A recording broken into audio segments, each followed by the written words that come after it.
வானொலியில் நீங்கள் கேட்டு மகிழ்ந்த தென்கட்சிக்கோ சுவாமிநாதன் அவர்களின் இந்த ஒரு தகவல் கதை தொகுப்பினை கேட்கலாம். ஒரே ஒரு ஊரில் ஒரு பாதிரியார் இருந்தார். ரொம்ப நாள் சந்தோஷமாக வாழ்ந்தார்.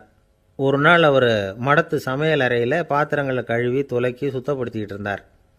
அந்த சமயத்தில் ஒரு தேவதூதன் அவர் முன்னாடி வந்து நின்னான். இவர் நிமிர்ந்து பார்த்தார். ஆண்டவர் என்னை உங்ககிட்ட அனுப்பியிருக்கிறார், பரலோகத்தில் வாசம் செய்யறதுக்கு உங்களுக்கு நேரம் வந்துட்டுது அப்படின்னு அந்த ஆள். ஆண்டவருக்கு என்னோட ஞாபகம் வந்ததுக்கு நன்றி. ஆனாலும் இப்போ இங்கே நீயே பாரு, எவ்வளவு பாண்டங்கள் பாக்கி இருக்குது, இவ்வளவையும் நான் சுத்தப்படுத்த வேண்டியிருக்கு. நான் நன்றி கெட்டவனாக இருக்க விரும்பலை. இந்த பணியை முடிக்கிற வரைக்கும் என்னுடைய பரலோக வாழ்வை தள்ளி வைக்க முடியுமா? நீ என்ன நினைக்கிற அப்படின்னு கேட்டார். தேவதூதன் தனக்கே உரிய விவேகத்தோட அன்போட பாதிரியாரை பார்த்தான். சரி, என்ன செய்யலாம்ங்கிறத அப்புறம் சொல்கிறேன் அப்படின்னு சொல்லிவிட்டு புறப்பட்டு போயிட்டான். ஒரு நாள் அந்த பாதிரியார் தோட்டத்தில் உள்ள களைகளையெல்லாம் ஒரு களை கொத்தியால் கொத்தி களை எடுத்துக்கிட்டு இருக்கிறார். அந்த சமயத்தில் இந்த தேவதூதன் மறுபடியும் அவர் முன்னாடி நிற்கிறான். பாதிரியார் பார்த்தார். இதை பாரு, இந்த தோட்டம் பூராவும் எவ்வளவு களை மண்டி கிடக்கு, பரலோகம் கொஞ்ச காலம் எனக்காக பொறுத்திருக்கலாம்னு நீ நினைக்கிறியா அப்படின்னு கேட்டார். தேவதூதன் சிரிச்சுக்கிட்டே மறுபடியும் மறைஞ்சிட்டான். மறுபடியும் அவர் களை எடுக்கிறது, தானிய களஞ்சியத்துக்கு வர்ணம் பூசுறது, இப்படிப்பட்ட வேலைகளில் ஈடுபட்டிருக்கார். இன்னொரு நாள் ஒரு மருத்துவமனையில் நோயாளிகளை கவனிச்சிக்கிட்டு ரொம்ப தீவிரமாக இருக்கிறார் அந்த பாதிரியார். ஒரு நோயாளியோட தாகத்துக்கு தண்ணீர் கொடுத்துட்டு நிமிர்ந்து பார்க்குறப்போ தேவதூதன் மறுபடியும் அவர் முன்னாடி நிற்கிறான். இந்த தடவை பாதிரியார் தன்னலமற்றவராக பேரன்பை காட்டக்கூடிய வகையில் தன்னுடைய 2 கைகளையும் உயர்த்தியபடி தேவதூதனின் கவனத்தை பிணியால் வாடக்கூடிய நோயாளிகளின் பக்கம் திருப்பினாராம். தேவதூதன் ஒன்றும் சொல்லலை, மறைஞ்சிட்டான். அன்னைக்கு சாயந்தரம் பாதிரியார் மடத்தில் உள்ள தன்னுடைய அறைக்கு போய் இளைப்பாறினார். யோசித்து பார்த்தார். தேவதூதனையும் தேவதூதனின் விருப்பத்தையும் பல நாள் தள்ளி போட்டு வந்ததையும் அவர் ரொம்ப நினச்சி பார்த்தார். திடீர்னு தான் முதுமை அடைகிறதையும் சோர்வு அடைகிறதையும் உணர்ந்தார். ஆண்டவரை நினச்சார். ஆண்டவரே, உம்முடைய தூதனை மறுபடியும் என்கிட்ட அனுப்புனா நான் சந்திக்கிறதுக்கு ஆவலாக இருக்கேன் அப்படின்னு சொல்கிறப்பவே தேவதூதன் பக்கத்தில் நின்னான். பாதிரியார் நிமிர்ந்து பார்த்தார். நீ இப்போவே என்னை அழைச்சிக்கிட்டு போக விரும்பினா நான் பரலோகத்துக்கு வர்றதுக்கு தயாராக இருக்கேன்னார். தேவதூதன் அந்த பாதிரியாரை அன்போடவும் விவேகத்தோடவும் பார்த்து, நீங்கள் என் கூட பரலோகத்துக்கு வர்ற தயாராக இருக்கிறதா சொல்கிறீங்க, ஆனால் நீங்கள் இது வரைக்கும் வேறு எங்கே இருந்ததா நினைக்கிறீங்க அப்படின்னு நானும். அப்படின்னா இது வரைக்கும் இருந்த இடம்தான் பரலோகம் அப்படிங்கிறத உணர்த்தியிருக்கிறான். பரலோகம்னா என்னென்னு புரிஞ்சுக்கிறதுக்கு இந்த சம்பவம் நமக்கு உதவியாக இருக்குது. தொண்டு செய்கிறத விட பெரிய செயல் வேறு எதுவும் இருக்க முடியாது.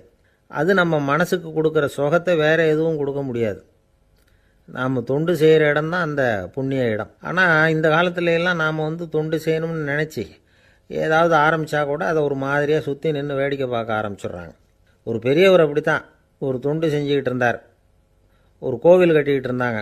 அதில் ஒரு இடத்துல ஒரு பலகையை வச்சு ஆணி அடிக்கிற வேலையை செஞ்சுக்கிட்டு இருந்தார் அந்த பெரியவர். ஒரு சின்ன பையன் அதை ரொம்ப ஊக்கமாக அக்கறையாக கவனிச்சிக்கிட்டு இருந்தான். பெரியவர் இதை கவனித்தார். என்னப்பா பார்க்குற, உனக்கும் இது மாதிரி தொண்டு செய்யணும்னு ஆசையாக இருக்கா அப்படின்னு கேட்டார். அதுக்கு அந்த பையன் சொல்கிறான், அப்படி இல்லைங்க, நீங்கள் ஆணி அடிக்கிறப்போ கையில் சுத்தியால் அடிச்சுக்கிட்டா எப்படி துடிப்பீங்க, எப்படி கத்துவீங்கன்னு தெரிஞ்சுக்கிறதுக்காக அதை பார்க்கணும்னு ஆசை, அதுக்காக தான் காத்துக்கிட்டு இருக்கேன் அப்படின்னு நானும். இந்த உலகத்தில் எவ்வளவோ உயிரினங்கள் இருக்குது. ஒவ்வொன்றும் ஒவ்வொரு விதமாக சண்டை போடுது. இப்போ 2 மாடு சண்டை போட்டுக்குதுன்னு வச்சுக்கோங்க, என்ன பண்ணும்? 2 முட்டிக்கும். அதுக்கு சண்டை போடுறதுக்கு ஆயுதமாக உபயோகப்படுறது அதோட கொம்பு. 2 சேவல் சண்டை போட்டுக்குதுன்னு வச்சுக்கோங்க, அதுக்கு ஆயுதமாக உபயோகப்படுறது அதோட கால் நகம். காலால் தான் அது ஒன்றோட ஒன்று சண்டை போட்டுக்கும். ஆனால் 2 மனுஷன் சண்டை போட்டுக்கிறான்னு வச்சுக்கோங்க, இவன் இன்னதை தான் ஆயுதமாக உபயோகப்படுத்துவான்னு குறிப்பிட்டு சொல்ல முடியாது. கல்லை எடுப்பான், கத்தி எடுப்பான், துப்பாக்கி எடுப்பான், என்ன வேணாலும் பண்ணுவான். வாயால் திட்டுவான், கையால் அடிப்பான், காலால் உதைப்பான், சகலகலாக வல்லவன். விலங்குகள்லாம் பொதுவாக வாயை சாப்பிட்றதுக்கு மட்டும்தான் உபயோகப்படுத்துது. ஆனால் இவனுக்கு சாப்பிட்றதுக்கும் அதுதான், சாப்பிட்டு விட்டு திட்டுறதுக்கும் அதுதான். ஆனால் ஒரு விஷயத்தில் மட்டும் கெட்டிக்கிறேன். அதாவது நாம் சண்டை போட்டுக்கிட்டாலும் பரவாயில்லை, கோழிகள் சண்டை போடாமல் இருக்கணும் அப்படின்னு ஆசைப்படுறான். எதுக்காக? கோழிகள் சண்டை போடாமல் இருந்தால் நிறைய முட்டைகள் போடுமா, அதுக்காக தான் இந்த அக்கறை. கோழி பண்ணை வச்சுருக்கிறவங்களுக்கு இது ஒரு பெரிய பிரச்சனை. அதாவது பண்ணையில் இருக்கிற கோழிகளுக்குள்ளே அடிக்கடி சண்டை வந்துடும். அதனால் முட்டை உற்பத்தி குறைஞ்சிரும். சரி, இதுக்கு என்ன பண்ணுறது? பண்ணையில் போய் உட்காந்துக்கிட்டு தினமும் பஞ்சாயத்து பேசிகிட்டு இருக்க முடியுமா? அமெரிக்காவில் கோழி பண்ணை வச்சுருக்கிற ஒருத்தர் இதை பற்றி யோசனை பண்ணி பார்த்தாராம். ஒரு வழியையும் கண்டுபிடிச்சிருக்கார். கோழிக்கெல்லாம் மூக்கு கண்ணாடி மாட்டி விட்டுட்டோம்னா அது சண்டை போடுற குணம் குறைஞ்சிரும், முட்டை அதிகமாகிடும். அந்த கண்ணாடியில் உள்ள லென்ஸு சிவப்பு நிறத்தில் இருக்கணும், அவ்வளவுதான் அப்படின்னு அவர் கண்டுபிடிச்சாராம். இது ஏற்கனவே நடைமுறையில் கண்டுபிடிக்கப்பட்ட ஒரு விஷயம். ஆனால் எல்லா கோழிக்கும் சிவப்பு மூக்கு கண்ணாடி எப்படி மாட்டி விடுறது? அப்படியே மாட்டி விட்டாலும் அது நழுவாமல் இருக்கணுமே. இப்போ நாமெல்லாம் நடு விரலால் மூக்கு கண்ணாடி நடுவில் தொட்டு அப்படி ஸ்டைலாக சரி பண்ணிக்கிறோம். அது மாதிரி கோழி எப்படி சரி பண்ணிக்கும்? இதுதான் பிரச்சனை. இதுக்கு அவர் என்ன வழி கண்டுபிடிச்சாருன்னா, கோழிக்கெல்லாம் மூக்கு கண்ணாடிக்கு பதிலாக விழியொட்டு வில்லைகள், கான்டாக்ட் லென்ஸ், அதை பொருத்தி விட்டா என்ன அப்படின்னு யோசனை பண்ணார். அதே மாதிரி பண்ணார். அதே மாதிரி செஞ்சு பார்த்தார், வெற்றி. அதுக்கப்புறம் கோழியெல்லாம் சண்டை போட்டுக்கலையாம், சமாதான பிரியர்கள் ஆகிட்டு தான். கோழிகளுக்கு இயல்பாகவே சண்டை போடுற குணம் உண்டு. ஆனால் அதோட கண்ணுக்கு பார்க்குற பொருள்லாம் ரோஜா நிறத்துலையோ அல்லது இன்னும் சொல்லப்போனால் அழுத்தமான சிவப்பு நிறத்துலையோ தெரிஞ்சதுன்னா சண்டை போடுற குணம் குறைஞ்சிருதான். அந்த சமயத்தில் அது அதிகமாகவும் முட்டையிட ஆரம்பிச்சுடுதான். அதே நேரத்தில் இறை எடுக்கிறத கூட குறைச்சிக்குதான். இது ஏன் இப்படி பண்ணுதுங்கிறது விஞ்ஞானிகளுக்கு இன்னமும் புரியலையா. எப்படியோ அமெரிக்க கோழிகள்லாம் கான்டாக்ட் லென்ஸ் பொருத்திக்க ஆரம்பித்தாச்சு. கோழி கழுத்தை பிடிச்சிக்கிட்டு ஒரு சில வினாடிகளில் அதை பொருத்தி போடுறாங்களாம். கோழியோட ஆயுள் பூரா அது அப்படியே இருக்குமா. பண்ணையில் முட்டை உற்பத்தி குறைஞ்சா இது மாதிரி விஞ்ஞானபூர்வமாக பரிகாரம் தேடுறது தான் நல்லது. நமக்கு வேண்டியப்பட்ட ஒருத்தர், அவர் ஒரு கோழி பண்ணை வச்சுருந்தார். அந்த பண்ணையில் பாதி கோழி திடீர்னு செத்து போச்சு. உடனே ஒரு கால்நடை மருத்துவர்கிட்ட போக வேண்டியது தானே. அங்கே போகல. உள்ளூரில் மந்திரம் பண்ணிகிட்டு இருந்த ஒரு சாமியார்கிட்ட போனார். அவர் காலில் விழுந்தார். சாமி, என் பண்ணையில் பாதி கோழி செத்து போட்டுதுன்னார். சாமியார் யோசனை பண்ணார். சரி, பண்ணையில் வாசப்படி கிழக்கு பக்கமாக வச்சுருக்கியா மேற்கு பக்கமாக வச்சுருக்கியான்னு கேட்டார். கிழக்கு பக்கமாக இருக்குன்னார் அவர். அதுதான் தப்பு, மேற்கு பக்கமாக அதை மாற்று, சரியாக போடும்னாராம். அதே போல் இவர் போய் மாற்றிவிட்டார். அப்பவும் பாதி செத்து போச்சு. மறுபடியும் சொன்னார், சாமி மறுபடியும் பாதி கோழி செத்து போட்டுதேன்னார். சரி, கூரை எப்படி போட்டிருக்க? ஓடு போட்டிருக்கியா இல்லை கீத்து போட்டிருக்கியான்னார். ஓடு போட்டிருக்கேன்னாராம் அவர். அதுதான் தப்பு, அதை கீத்து போட்டுரும், சரியாக போடும்னாராம். சரின்னு போய் அதையும் மாற்றி பார்த்தார். மறுபடியும் போயிட்டுது, கோழி செத்து போச்சு. வந்தார். மறுபடியும் பாதி செத்து போச்சு சாமின்னு வந்தார். இவரும் யோசனையை மாற்றி மாற்றி சொல்லிகிட்டே இருக்கிறார். இப்படி அவரும் மாற்றி மாற்றி பார்த்தார். 6வது தடவையாக அவரை தேடிட்டு வந்தார். அந்த சமயத்தில் இவர் ரொம்ப தீவிரமாக யோசனை பண்ணி பார்த்துட்டு, அது சரிப்பா, நீயும் என்கிட்ட சளைக்காமல் வந்துக்கிட்டு இருக்கிற, நானும் யோசனை சொல்லிகிட்டு இருக்கேன். இப்போவும் உங்ககிட்ட சொல்கிறதுக்கு என்கிட்ட யோசனை நிறையா இருக்குது. ஆனால் சோதிக்கிறதுக்கு உங்ககிட்ட கோழி இல்லையே, என்ன பண்ணுறது அப்படின்னாராம் இவர். என்னுடைய நண்பர் ஒருத்தர் ஆழ்ந்த சிந்தனையில் இருந்தார். என்ன யோசனை பண்ணுறீங்கன்னு கேட்டேன். தலைவர் ஆகணும்னு பார்க்குறேன், அதுதான் என்ன வழின்னு யோசிச்சுக்கிட்டு இருக்கேன்னார். நான் கூட அது மாதிரி யோசித்து பார்த்தேன். அதுக்கப்புறம் அந்த யோசனையை கை விட்டுட்டேன் அப்படின்னோம். ஏன்னு கேட்டார். அதுக்கான தகுதிகள் நமக்கு இல்லைங்கிறது புரியுது. அது நமக்கு புரியறத விட நம்ம விட மற்றவங்களுக்கு நல்லா புரிஞ்சு போச்சு. அதனால் பேசாமல் கம்முன்னு இருந்துடுறது தான் நல்லது அப்படின்னோம். தலைவர் ஆகிறதுக்கு தகுதிகள் வேறு உண்டோ அப்படின்னு கேட்டார். அவர் யதார்த்தமாக தான் கேட்குறார். நாங்கள் உடனே எங்ககிட்ட இருந்த ஒரு புத்தகத்தை எடுத்து அவர்கிட்ட கொடுத்தோம். படித்து பாருங்கன்னு. தலைவர் ஆகிறதுக்கு என்ன வழி அப்படிங்கிறத பற்றி அதில் போட்டிருக்கிறாங்க. முதல் வழி என்ன தெரியுமா? ஒரு 4 பேர் முன்னாடி இல்லைன்னா ஒரு கூட்டத்துக்கு முன்னாடி நீங்கள் பேச போகிறீங்க. அப்போ எப்படி ஆரம்பிக்கணும்னா, உண்மையான புகழ்ச்சி, நேர்மையான பாராட்டு, இதோடு ஆரம்பிக்கணும்.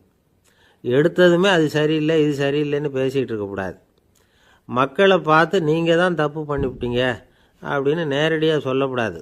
தவறு இருந்தாலும் அதை மறைமுகமாக ஏதாவது கதை சொல்லி அதிலிருந்து அவங்க புரிஞ்சுக்கிற மாதிரி செய்யணும். அடுத்தவங்க பண்ண தப்பு என்னன்னு அலசறதுக்கு முன்னாடி நீங்கள் பண்ணின தப்பு என்னங்கிறத பற்றியே பேசுங்க. எதுக்கும் நேரடியாக உத்தரவு போட்டுக்கிட்டு இருக்கக்கூடாது. இதை நீங்கள் செய்யணும் அப்படின்னு சொல்கிறதுக்கு பதிலாக நீங்கள் இப்படி செஞ்சால் எப்படி இருக்கும் அப்படின்னு கேள்வி மாதிரி கேட்கணுமா. இப்படி கேட்டால் அது உத்தரவு மாதிரி தெரியாதான். அடுத்தவங்க மரியாதையை காப்பாற்றுறது மாதிரி பேசணுமா. உங்கள் பேச்சு இன்னொருத்தரை அவமானப்படுத்துறது மாதிரி இருக்கக்கூடாதான். ஏண்டா இவங்கிட்ட போய் மாட்டிக்கிட்டோம்னு யாரும் நினச்சிடக்கூடாது. ஒவ்வொரு சின்ன வளர்ச்சியையும் பாராட்டணும். வெற்றி வந்து சாதாரணமாக இருந்தாலும் பாராட்டாமல் இருந்துடக்கூடாது. பாராட்டும் பொழுது தாராளமாக இருக்கணும். குறை சொல்லும் பொழுது கவனமாக இருக்கணும். வாய்க்கு வந்தபடி பேசிவிட்டால் அதுக்கப்புறம் வகையாக மாட்டிக்கிட்டு முழிக்க வேண்டியிருக்கும். நீங்கள் பேசுகிறது இன்னொருத்தருக்கு ஒரு கௌரவத்தையும் மரியாதையும் உண்டு பண்ணுறது மாதிரி இருக்கணும். நீங்கள் பேசுகிறது அடுத்தவங்களுக்கு இருக்கிற கொஞ்ச நெஞ்ச மரியாதையும் எடுத்து விடுறது மாதிரி இருக்கக்கூடாது. உங்கள் பேச்சை கேட்டால் கேட்குறவங்களுக்கு ஒரு ஊக்கம் வரணும், உற்சாகம் வரணும். தவறு எதுவாக இருந்தாலும் அதை சுலபமாக திருத்திக்கலாம், சரி பண்ணிக்கலாங்கிறது மாதிரி இருக்கணும் உங்கள் பேச்சு. அடுத்தவங்களை சந்தோஷப்படுத்துங்க. உங்கள் யோசனையை கேட்டு நடந்துக்கிறதுனால அந்த சந்தோஷம் அவங்களுக்கு கிடைக்கணும். இந்த தகுதியெல்லாம் உங்ககிட்ட இருந்தால் நீங்கள் ஒரு சிறந்த தலைவராகலாம் அப்படின்னு அந்த புஸ்தகத்தில் போட்டிருக்கு. இந்த காலத்தில் வந்து தலைவர் ஆகிறதுக்கு வேறு சில தகுதிகள்லாம் கூட தேவைப்படுது. ஒரு புள்ள வந்து தன்னுடைய அப்பா கிட்ட, அப்பா உன்ன மாதிரியே நானும் அரசியலில் சேரணும், தலைவர் ஆகணும்னு ஆசைப்படுறேன், இன்னையிலேருந்து எனக்கு அரசியல் பாடம் கற்றுக் கொடு அப்படின்னு கேட்டிருக்கான். அவரும் சரின்னு சொல்லிவிட்டு ஒரு பெரிய ஏணியை எடுத்துகிட்டு வந்தாராம். ஒரு செவுத்தில் சாத்தினார். இந்த ஏணியில் ஏறி உயர போய் அங்கே பரன் மேலே இருக்கிற ஒரு புத்தகத்தை எடுத்துகிட்டு வாடான்னு இருக்கார். மகனை பார்த்து, அப்பா ஏணி ரொம்ப உயரமாக இருக்குது, நீ ஜாக்கிரதையாக இதை பிடிச்சிக்கோ, நான் ஏறி போகிறேன் அப்படின்னு. நான் பையன் பயப்படாத, நான் பார்த்துக்கிறேன்னார் அப்பா. பையன் ஏணியில் ஏறினா உச்சிக்கு போனதும் அப்பா கையை எடுத்துட்டார். ஏணி அப்படியே சரிஞ்சுட்டுது. பையன் பொத்துன்னு கீழே விழுந்துட்டான். இடுப்பை பிடிச்சிக்கிட்டே எழுந்திரிச்சான். என்னப்பா இது, இப்படி என்னை ஏற விட்டுட்டு கையை விட்டுட்டியே, இப்படி கைவிடலாமா அப்படின்னு கத்தியிருக்கான். அப்பா நிதானமாக சொன்னாராம், அவசரப்படாதேப்பா, அரசியலில் இதுதான் முதல் பாடம், பெத்த அப்பனாக இருந்தாலும் அவனை நம்பாதே அப்படின்னு உபதேசம் பண்ண ஆரம்பித்தாரான். அமெரிக்க ஜனாதிபதி ஆப்ரஹாம் லிங்கன் ஒரு நாள் தன்னோட கோச்சு வண்டியில் தலைநகரான வாஷிங்டனுக்கு போயிட்டுருக்கிறார். கோச்சு வண்டி ஒரு சாலையில் போயிட்டுருக்கு. அந்த சாலைக்கு ஒரு பக்கத்தில் பயங்கரமான சதுப்பு நிலம். சதுப்பு நிலம்னா அது புதைகுழி, புதை மணல்ங்கிறோம்ல, அது மாதிரி. அந்த சதுப்பு நிலத்தில் யாராவது மாட்டிக்கிட்டா அவ்வளோதான், ஆளை கொஞ்சம் கொஞ்சமாக உள்ளே அமுக்கிவிடும், தப்பிச்சு கரையிறது கஷ்டம். அப்படிப்பட்ட நிலம் அது. ஆப்ரஹாம் லிங்கன் ஏதோ ஒரு முக்கியமான அரசாங்க வேலையாக போயிட்டு திரும்பி வந்துக்கிட்டு இருக்கிறார். அதனால் அந்த சமயத்தில் அவர் விலை உசந்த ஆடைகளை அணிஞ்சிருக்கிறார். அப்படி அவர் அந்த கோச்சு வண்டியில் வந்துக்கிட்டு இருக்கிறாரு. அந்த சமயத்தில் ஒரு காட்சி அவர் கண்ணில் பட்டுட்டுது. என்ன தெரியுமா? ரோட்டுக்கு பக்கத்தில் இருந்த சதுப்பு நிலத்தில் ஒரு இளம் பன்றி குட்டி சிக்கிக்கிட்டு தவிச்சிக்கிட்டு இருக்குது. பரிதாபமாக கத்திக்கிட்டு இருக்குது. அதை பார்த்தார் லிங்கன். அவருக்கு என்ன மாதிரி ஆயிட்டுது. உடனே வண்டியை நிறுத்த சொன்னார். கீழே இறங்கினார். தன்னோட விலை உசந்த ஆடைகளை பற்றி லட்சியம் பண்ணவே இல்லை. தனக்கே ஆபத்து வரலாம்ங்கிறத பற்றியும் கவலைப்படலை. தான் ஒரு குடியரசுத் தலைவருங்கிறத பற்றியும் அவர் நினச்சி பார்க்கல. நேராக அந்த சதுப்பு நிலம் பக்கமாக போனார். அந்த சேத்துல இறங்கி பன்றிக்குட்டியை காப்பாற்றி கரைக்கு கொண்டுட்டு வந்து சேர்த்துட்டார். அதுக்கப்புறம் நிம்மதியாக கோச்சு வண்டியில் ஏறி வெள்ள மாளிகைக்கு வந்து சேர்ந்தார். ட்ரெஸ்ஸு உடம்பு பூரா சேறு சகதி. பார்க்குறவங்களுக்கெல்லாம் ஆச்சரியமாக போச்சு. அவங்களுக்கு ஒன்றும் புரியல. இவர் நேராக ட்ரெஸ்ஸு மாற்றிக்கிறதுக்காக போனார். கோச்சு வண்டி ஓட்டிகிட்டு வந்தவங்கிட்ட போய் எல்லோரும் கேட்டாங்க என்ன ஆச்சு அப்படின்னு. அவர் வர்ற வழியில் நடந்த விவரத்தை சொன்னார். ஆப்ரஹாம் லிங்கனுடைய இந்த இறக்க குணத்தை எல்லாரும் பாராட்டினாங்களாம், புகழ்ந்தாங்களாம். ஆனால் இதுக்கு லிங்கன் என்ன பதில் சொன்னார் தெரியுமா? தயவு பண்ணி இந்த புகழ்ச்சியான பேச்சையெல்லாம் ஒதுக்குங்க, அதெல்லாம் வேணாம். அந்த சின்ன பிராணி சகதியில் மாட்டிக்கிட்டு துடிச்சிக்கிட்டு இருந்தது, அதை பார்த்தேன். உடனே என்னுடைய இதயத்தில் ஒரு முள் தைச்சது மாதிரி ஒரு உணர்வு. அந்த முள்ளை பிடுங்கி எறிஞ்சேன், அவ்வளவுதான். உண்மையில் அந்த பிராணிக்கு நான் உதவினேங்கிறத விட எனக்கு ஏற்பட்ட இன்னலை போக்கிட்டேன் அப்படிங்கிறது தான் உண்மை. அதுதான் பொருத்தம். அப்படி இருக்கிறப்போ இதில் புகழறதுக்கு என்ன இருக்குது அப்படின்னார் ஆப்ரஹாம் லிங்கன். எவ்வளவு யதார்த்தமான வார்த்தைகள் பாருங்கள்.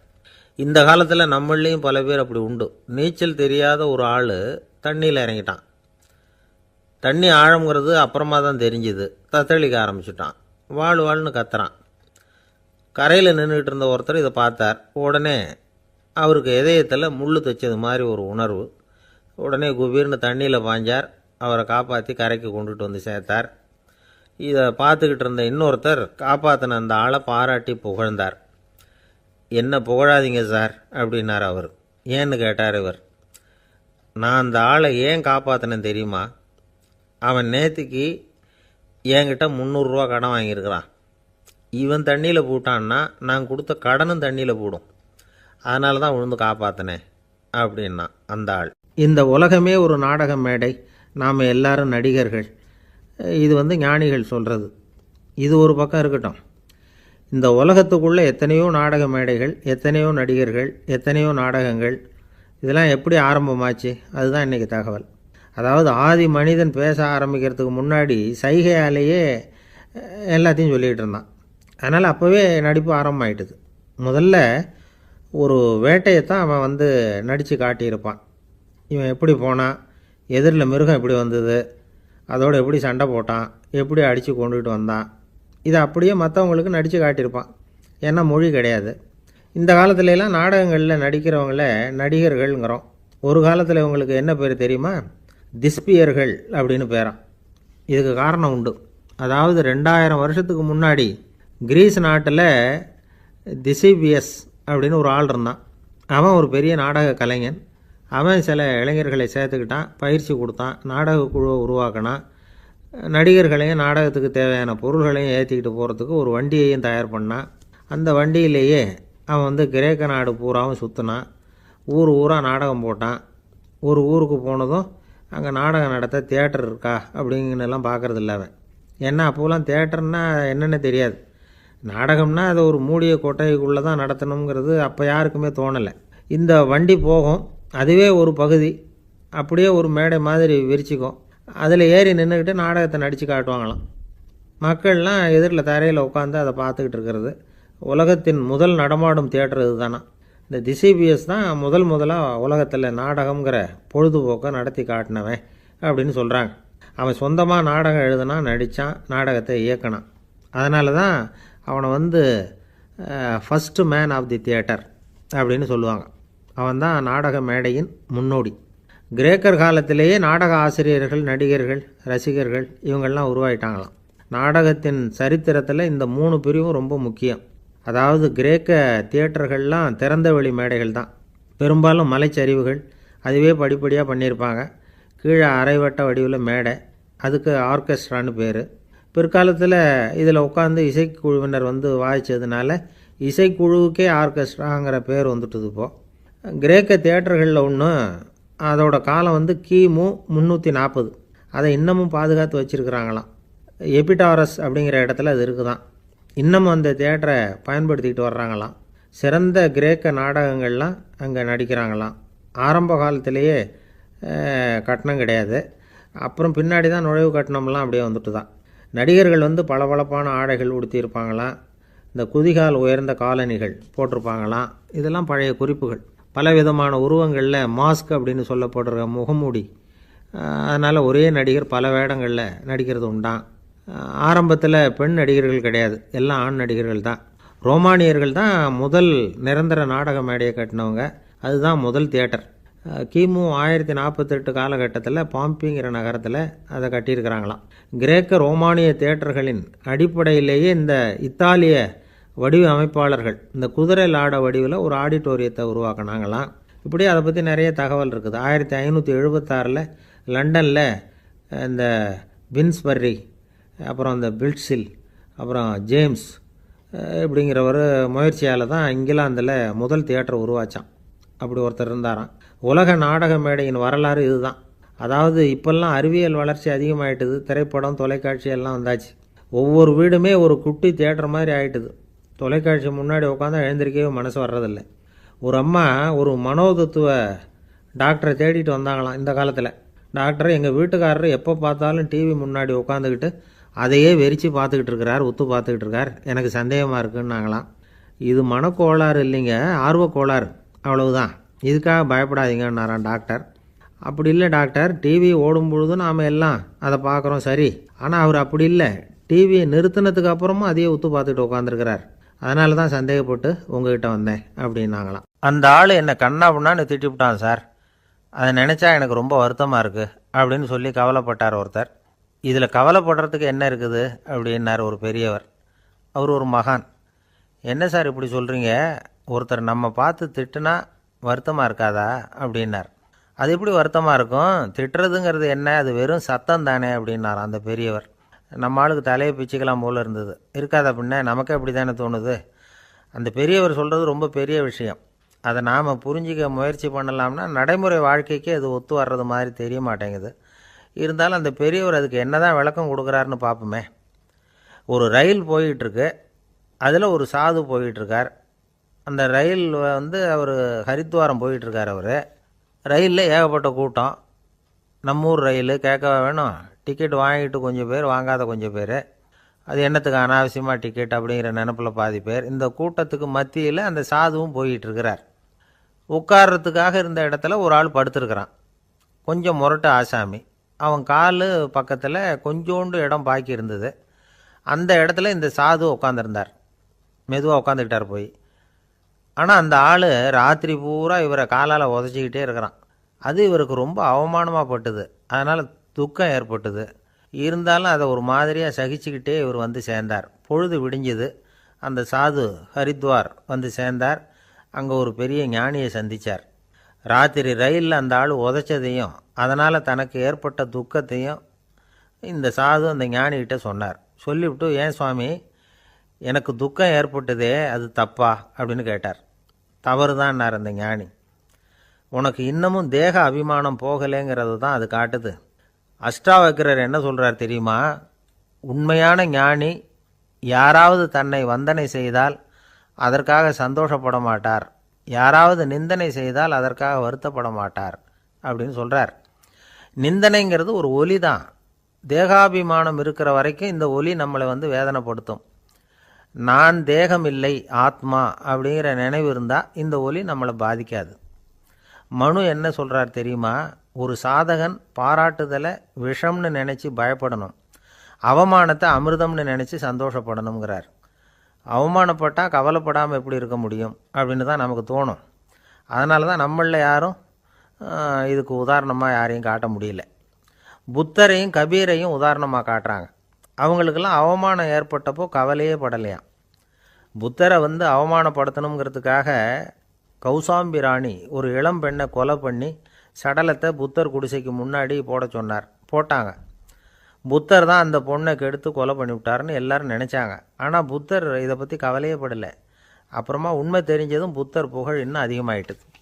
ஒரு பெரிய சபையில் ஒரு மோசமான பொண்ணு நுழைஞ்சி தனக்கும் கபீருக்கும் சம்பந்தம் உண்டுன்னு சொன்னான். கபீர் கவலைப்படலை. அவங்க மாதிரியெல்லாம் நாமளும் இருக்க கற்றுக்கணும். நிந்தனை, அபகீர்த்தி, அவமானம் எல்லாம் ஆண்டவன் கொடுக்குற பிரசாதம்னு நினைக்கணும் அப்படின்னு சொல்கிறார் அந்த ஞானி. இதை கேட்ட இந்த காலத்து ஆசாமி ஒருத்தர், நான் கூட அப்படி தான் சார், யாராவது அவமானப்படுத்தினா கவலைப்பட மாட்டேன். நேற்று கூட ஒருத்தர் என்ன பலார்னு அரைஞ்சுட்டார், நான் கொஞ்சம் கூட கவலைப்படலை, பேசாமல் வந்துட்டேன்னார். ஏன் அப்படி வந்துட்டீங்க அப்படின்னு. அவர் அரைஞ்சதுலேயும் ஒரு அர்த்தம் இருந்தது, அதனால தான் அப்படி வந்துட்டேன்னார். ஏன் அரைஞ்சாருன்னு கேட்டேன். 10 வருஷத்துக்கு முன்னாடி 15 ரூபா அவர்கிட்ட கடன் வாங்கினேன், அதை கேட்டு கேட்டு பார்த்துட்டு கடைசியாக தான் அரைஞ்சார் அப்படின்னார். ஆண்டவனுடைய பிரசாதம் இவருக்கு அடிக்கடி கிடைக்கும் போல இருக்கு. அள்ள அள்ள குறையாதது அட்சய பாத்திரம், அது நமக்கு தெரியும், கேள்விப்பட்டிருக்கிறோம். ஆனால் போட போட நிரம்பாத ஒரு பாத்திரம் உண்டு. அது என்ன தெரியுமா? நம்மளில் பல பேர்கிட்ட அந்த பாத்திரம் உண்டு. அதுதான் பேராசை அப்படிங்கிற பாத்திரம். அதை நிறைவு செய்யவே முடியாது. பேராசையை பற்றி சுஃபி இலக்கியத்தில் ஒரு பிரபலமான கதை உண்டாம். அதை ஒரு பெரியவர் எடுத்து சொல்லியிருக்கிறார். ஒரு மன்னர் நகர்வலம் போயிட்டுருக்கார். ஒரு பிச்சைக்காரன் மன்னர் எதிரில் வரான். பிச்சை போடுங்கங்கிறான். என்னுடைய அமைதியை கெடுக்காதே போங்கிறார் மன்னர். அவன் சிரிக்கிறான். அரசே, உங்களுடைய அமைதி கெடக்கூடிய நிலையில் இருந்தால் அதுக்கு பேர் அமைதியே கிடையாது அப்படின்னு நானா. எதிரில் நிற்கிறது வெறும் பிச்சைக்காரன் இல்லை, யோகி அப்படிங்கிறத மன்னர் புரிஞ்சுக்கிட்டார். துறவியே, உங்களுக்கு என்ன வேணும்னாலும் கேளுங்க, கொடுக்குறேன்னாராம். அந்த துறவி மறுபடியும் சிரிக்கிறார். அரசே, உங்களால் முடியாததையெல்லாம் கொடுக்க முடியும்னு சத்தியம் செய்யாதீங்க அப்படின்னார். மன்னருக்கு கோபம் வந்துட்டுது. என்ன இவர் இப்படி சொல்கிறாரே அப்படின்னு நினச்சார். நகர்வலத்தை பாதியிலேயே நிறுத்தினார். வாங்க அரண்மனைக்குன்னார். துறவியை அழைச்சிக்கிட்டு அரண்மனைக்கு வந்துட்டார். துறவி தன்கிட்ட இருந்த பிச்சை பாத்திரத்தை நீட்டினார். இது நிறைய எனக்கு பொற்காசுகள் வேணும் அப்படின்னாராம். அவ்வளவு தானா, இது ஒரு பெரிய காரியமா அப்படின்னு கையை தட்டினாராம் மன்னர். ஒரு பெரிய தாம்பாளம் நிறைய பொற்காசுகள் சேர்ந்தது. அதை அள்ளி போட்டார். போட போட அந்த பிச்சை பாத்திரம் நிரம்பவே இல்லை. பொற்காசுகள் போட போட அவ்வளவையும் உள்ளே வாங்கிக்கிட்டே இருக்குது. அரசாங்க கஜானாவே காலி ஆகிட்டுது. மூட்டை மூட்டையாக பொற்காசுகளை கொட்டி பார்த்துட்டாங்க. அது முழுங்கிக்கிட்டே இருக்குது. கடைசி வரைக்கும் அந்த பிச்சை பாத்திரம் வந்து நிரம்பவே இல்லை. அரசர்கிட்ட இருந்த கர்வம் போயிட்டுது. அப்படியே பொத்துன்னு துறவி காலில் விழுந்தார். அப்போ அந்த துறவி சொன்னாராம், மன்னா, இந்த பிச்சை பாத்திரத்தை உங்களால் மட்டும் இல்லை, வேற யாராலையும் நிரப்ப முடியாது. அதுக்கு என்ன காரணம்னா, இது வந்து சாதாரண பிச்சை பாத்திரம் இல்லை, பேராசைகளோடு வாழ்ந்து செத்துப்போன ஒரு மனிதனின் மண்டை ஓடுது அப்படின்னாராம். பாருங்கள், இதுதான் அந்த சுஃபி இலக்கிய கதை. செத்த பிறகும் நிறைவு இல்லைன்னா அது எப்பேற்பட்ட பேராசையாக இருக்கும்னு யோசித்து பார்த்துங்க. நம்மால் ஒருத்தர் கல்யாணம் பண்ணிக்க பொண்ணு பார்த்துக்கிட்டு இருந்தார். அழகு, அறிவு, படிப்பு எதுவும் தேவையில்லை, பணம் மட்டும் இருந்தால் போதும் அப்படின்னு பார்க்குறவங்ககிட்டெல்லாம் சொல்லி வச்சார். ரொம்ப நாளைக்கு அப்புறம் ஒரு பணக்காரர் கிடைச்சார். அவர் சொன்னார், இதை பாருங்கள், எனக்கு 20 வயசில் ஒரு மகள், அவளை நீங்கள் கல்யாணம் பண்ணிக்கிட்டா 2 லட்சம் பணம் கொடுப்பேன். 25 வயசில் ஒரு பொண்ணு, அவளை கல்யாணம் பண்ணிக்கிட்டா 2.5 லட்சம் தருவேன். 30 வயசில் ஒரு பொண்ணு இருக்கா, அவளை கல்யாணம் பண்ணிக்கிட்டா 3 லட்சம் தருவேன். என்ன சொல்கிற அப்படின்னாராம். இவன் கொஞ்ச நேரம் யோசித்து பார்த்துருக்கான். அதுக்கப்புறம் மெதுவாக அவரை நிமிர்ந்து பார்த்து, ஏன் சார், உங்ககிட்ட 50 வயசில் ஏதாவது பொண்ணு இருக்கா அப்படின்னு கேட்டானா. நம்பிக்கை இல்லைன்னா இந்த உலகத்தில் நாம் வந்து நடமாடவே முடியாது. அவநம்பிக்கையோடு இருந்துக்கிட்டு இருந்தால் என்றைக்கும் அவஸ்தை தான். நாம் நம்புறது நடக்குதோ இல்லையோ அது வேறு விஷயம். ஆனால் எதையும் நம்பி தான் நாம் அடி வைக்க வேண்டியிருக்கு. வேறு ஒன்றும் வேணாம், ஒரு லாட்ரி சீட்டு வாங்குகிறோம், அது எங்கே நமக்கு விழப்போகுது அப்படிங்கிற அவநம்பிக்கையோடவா வாங்குகிறோம்? பரிசு நமக்கு தான் அப்படிங்கிற நம்பிக்கை உள்ளூர இருக்கிறதுனால தான் அதை வாங்குகிறோம். இருந்தாலும் முடிவு வேறு மாதிரி ஆகிடுது. அதுக்காக மனசு சோர்ந்து போகிறதில்ல, அடுத்த மாதமும் சீட்டு வாங்குகிறோம். இந்த நம்பிக்கை தான் மனித வாழ்க்கைக்கு ஆதாரம். ஒரு கடையில் போய் டீ சாப்பிட்றீங்க, அந்த டீ நல்ல டீ தானா, அதில் விஷம் கலந்துருக்குமா அப்படிங்கிற சந்தேகம் வந்துட்டுதுன்னு வச்சுங்க. அதுக்கப்புறம் அதை எப்படி நீங்கள் சாப்பிட முடியும்? நம்பி தான் சாப்பிட்ணும். ரயில் ஒழுங்காக போய் சேருங்கிற நம்பிக்கை இருக்கிறதுனால தான் அதில் ஏறி உட்காடுறோம். லெட்டர் ஒழுங்காக போய் சேருங்கிற நம்பிக்கை இருக்கிறதுனால தான் பெட்டியில் போடுறோம். சரி, நம்ம கதையெல்லாம் நம்மளோட இருக்கட்டும். மனித நம்பிக்கை வந்து எந்த அளவுக்கு உறுதியாகவும் அறிவுபூர்வமாகவும் இருக்கணுங்கிறதுக்கு அலெக்சாண்டர் வாழ்க்கையில் நடந்த ஒரு சம்பவத்தை உதாரணமாக சொல்லலாம். இந்த உலகத்தையே ஜெயிக்கணும்னு புறப்பட்டார் அலெக்சாண்டர். ஒரு கட்டத்தில் அவர் சிட்னஸ் நதி கரைக்கு வந்து சேர்ந்தார். அந்த சமயத்தில் அவருக்கு கடுமையான நோய் வந்துட்டுது. அவர் கூடவே வந்திருந்த கிரேக்க வைத்தியர்கள் என்னென்னமோ முயற்சியெல்லாம் பண்ணி பார்த்தாங்க. இருந்தாலும் அலெக்சாண்டருக்கு வந்திருக்கிறது என்ன நோய்ங்கிறத அவங்களால கண்டுபிடிக்க முடியல. ஏன்னா அந்த பகுதியில் உள்ளவங்களுக்கு மட்டுமே அதிகமாக வரக்கூடிய ஒரு வினோதமான நோயாக இருந்தது அது. ஆனால் அவர் இருக்கிற இடம் எதிரியோட இடம், பாரசீக மன்னனோட ஆளுகைக்கு உட்பட்ட இடம். என்ன பண்ணுறது அப்படின்னு எல்லாரும் யோசனை பண்ணாங்க. பாரசீக மன்னனோட அரண்மனையில் இருக்கிற வைத்தியர் வந்தால் இந்த நோயை குணப்படுத்தி விடுவார் அப்படின்னு சொன்னாங்க.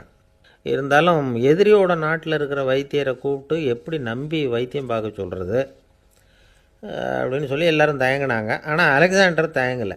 பரவாயில்ல, அழைச்சிட்டு வாங்கன்னு விட்டார். உடனே அவரை போய் அழைச்சிட்டு வந்துட்டாங்க. அவர் வந்தார். அலெக்சாண்டர் உடம்பை பரிசோதனை பண்ணி பார்த்தார். சரி, இதை வந்து குணப்படுத்தி விடலாம், பயப்பட வேண்டியதில்லை.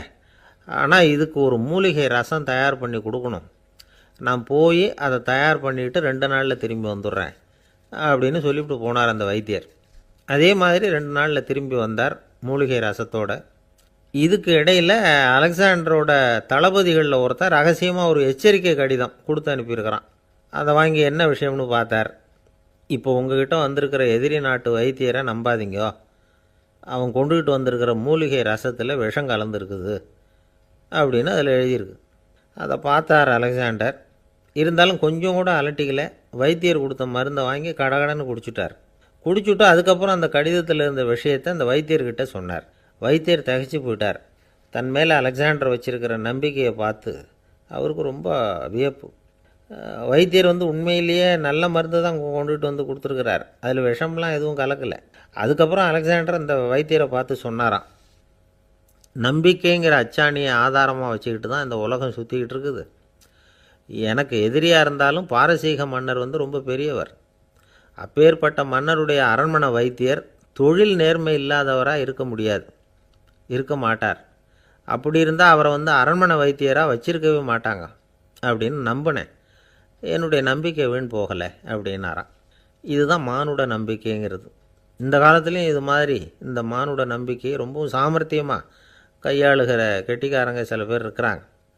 ஒரு இந்த காலத்து குரு, அவருக்கு ஒரு சிஷ்யன்.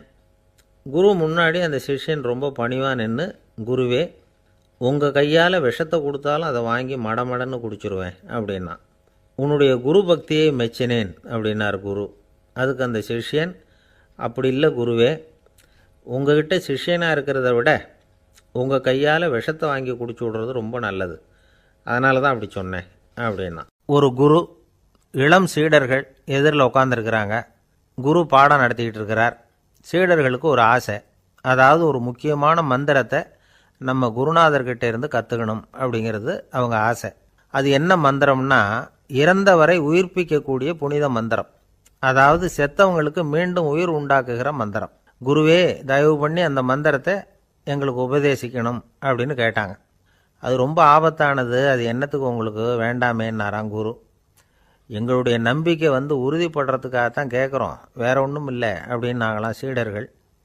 பக்குவப்படாத அறிவுங்கிறது ரொம்ப ஆபத்தானது அப்படின்னாராம் குரு. இது சீடர்களுக்கு புரியல. அது எப்படிங்க பக்குவப்படாத அறிவு ஆபத்தானதுன்னு சொல்கிறீங்க, அப்படின்னா என்ன அப்படின்னு கேட்டிருக்காங்க சீடர்கள். குரு அதுக்கு விளக்கம் கொடுத்தாராம். அந்த மந்திரத்தை எப்போ பயன்படுத்தணுங்கிறது முக்கியம். அதை அறியக்கூடிய ஞானம் ஏற்படுகிற வரைக்கும் அதை தெரிஞ்சுக்காமல் இருக்கிறது தான் நல்லது, இல்லைன்னா ஆபத்துன்னாராம். ஆனால் அந்த சீடர்கள் அதை கேட்குற மாதிரி இல்லை, ரொம்ப பிடிவாதம் பண்ண ஆரம்பிச்சிட்டாங்க. சரி வாங்க சொல்கிறேன்னார் குரு. எல்லாரும் வந்தாங்க. அந்த புனித மந்திரத்தை அவங்களுக்கு ரகசியமாக உபதேசம் பண்ணார். உபதேசம் பண்ணிவிட்டு அவங்களுக்கு எச்சரிக்கையும் கொடுத்தார். இந்த மந்திரத்தை நல்லா ஆராய்ச்சி பார்த்ததுக்கு அப்புறம்தான் உச்சரிக்கணும், அவசரப்பட்டு எதுவும் செஞ்சிடக்கூடாது அப்படின்னு ஒரு தடவைக்கு பல தடவை எச்சரிக்கை கொடுத்தார். சரின்னு சொல்லிவிட்டு அவங்கெல்லாம் மந்திரத்தை கற்றுக்கிட்டு எழுந்திரிச்சு போயிட்டாங்க. ஒரு நாள் அந்த சீடர்கள் எல்லாம் மணற்பாங்கான இடத்துல அப்படியே நடந்து போயிட்டுருக்கிறாங்க. ஒரு பாலைவன பகுதி மாதிரி ஒரு இடம். அங்கே ஒரு இடத்துல எலும்புகள் குவியலாக கிடந்தது. உடனே இந்த சீடர்கள் முன்ன பின்ன யோசிக்காமல், தியானமும் பண்ணாமல், அந்த மந்திரத்தோட பயனை சோதித்து பார்க்கணும் அப்படின்னு நினச்சிக்கிட்டு அந்த மந்திரத்தை உச்சரிக்க ஆரம்பிச்சிட்டாங்க. அவ்வளோதான். உடனே என்னாச்சு தெரியுமா, அந்த எலும்புகள் எல்லாம் ஓநாய்களாக மாறி அவங்கள துரத்த ஆரம்பிச்சிட்டுது. சீடர்கள் எல்லாம் தலைதெறிக்க ஓட ஆரம்பிச்சிட்டாங்க. ஓநாய்களும் விடலை, அவங்கள துரத்தி பிடிச்சி கடித்து கொதற ஆரம்பிச்சிட்டுது. அப்போ தான் அந்த சீடர்களுக்கு குரு சொன்ன அறிவுரையோட அர்த்தம் புரிஞ்சுது. பக்குவப்படாத அறிவு ஆபத்தானது அப்படிங்கிறது. அதனால் இதிலேருந்து நாம் தெரிஞ்சுக்க வேண்டியது என்னென்னா, நாம் நம்ம அறிவை வளர்த்துக்கிட்டால் மட்டும் போதாது, அந்த அறிவை எப்போ எப்படி பயன்படுத்தணும் அப்படிங்கிற பக்குவமும் நமக்கு வரணும். அப்போ தான் வாழ்க்கை நல்லபடியாக அமையும், இல்லைன்னா இடைஞ்சல் தான். இந்த காலத்தில் சில சின்ன பிள்ளைங்களுக்கே அறிவு ரொம்ப பக்குவப்பட்டிருக்குங்கிறத உணர முடியுது. ஒரு சின்ன பையன் பள்ளிக்கூடத்தில் மார்க் லிஸ்ட் கொடுத்தாங்க, வாங்கிக்கிட்டு அவசரமாக வீட்டுக்கு ஓடினான். எதிரில் வந்த ஒருத்தர் கேட்டார், என்ன அவசரம், ஏன் இப்படி வேகமாக ஓடுறேன்னார். எங்கள் அம்மா கிட்ட அடி வாங்கணும், அதுக்காக தான் ஓடுறேன்னா. அடி வாங்கிறதுக்கா இவ்வளவு அவசரம்னார் அவர்.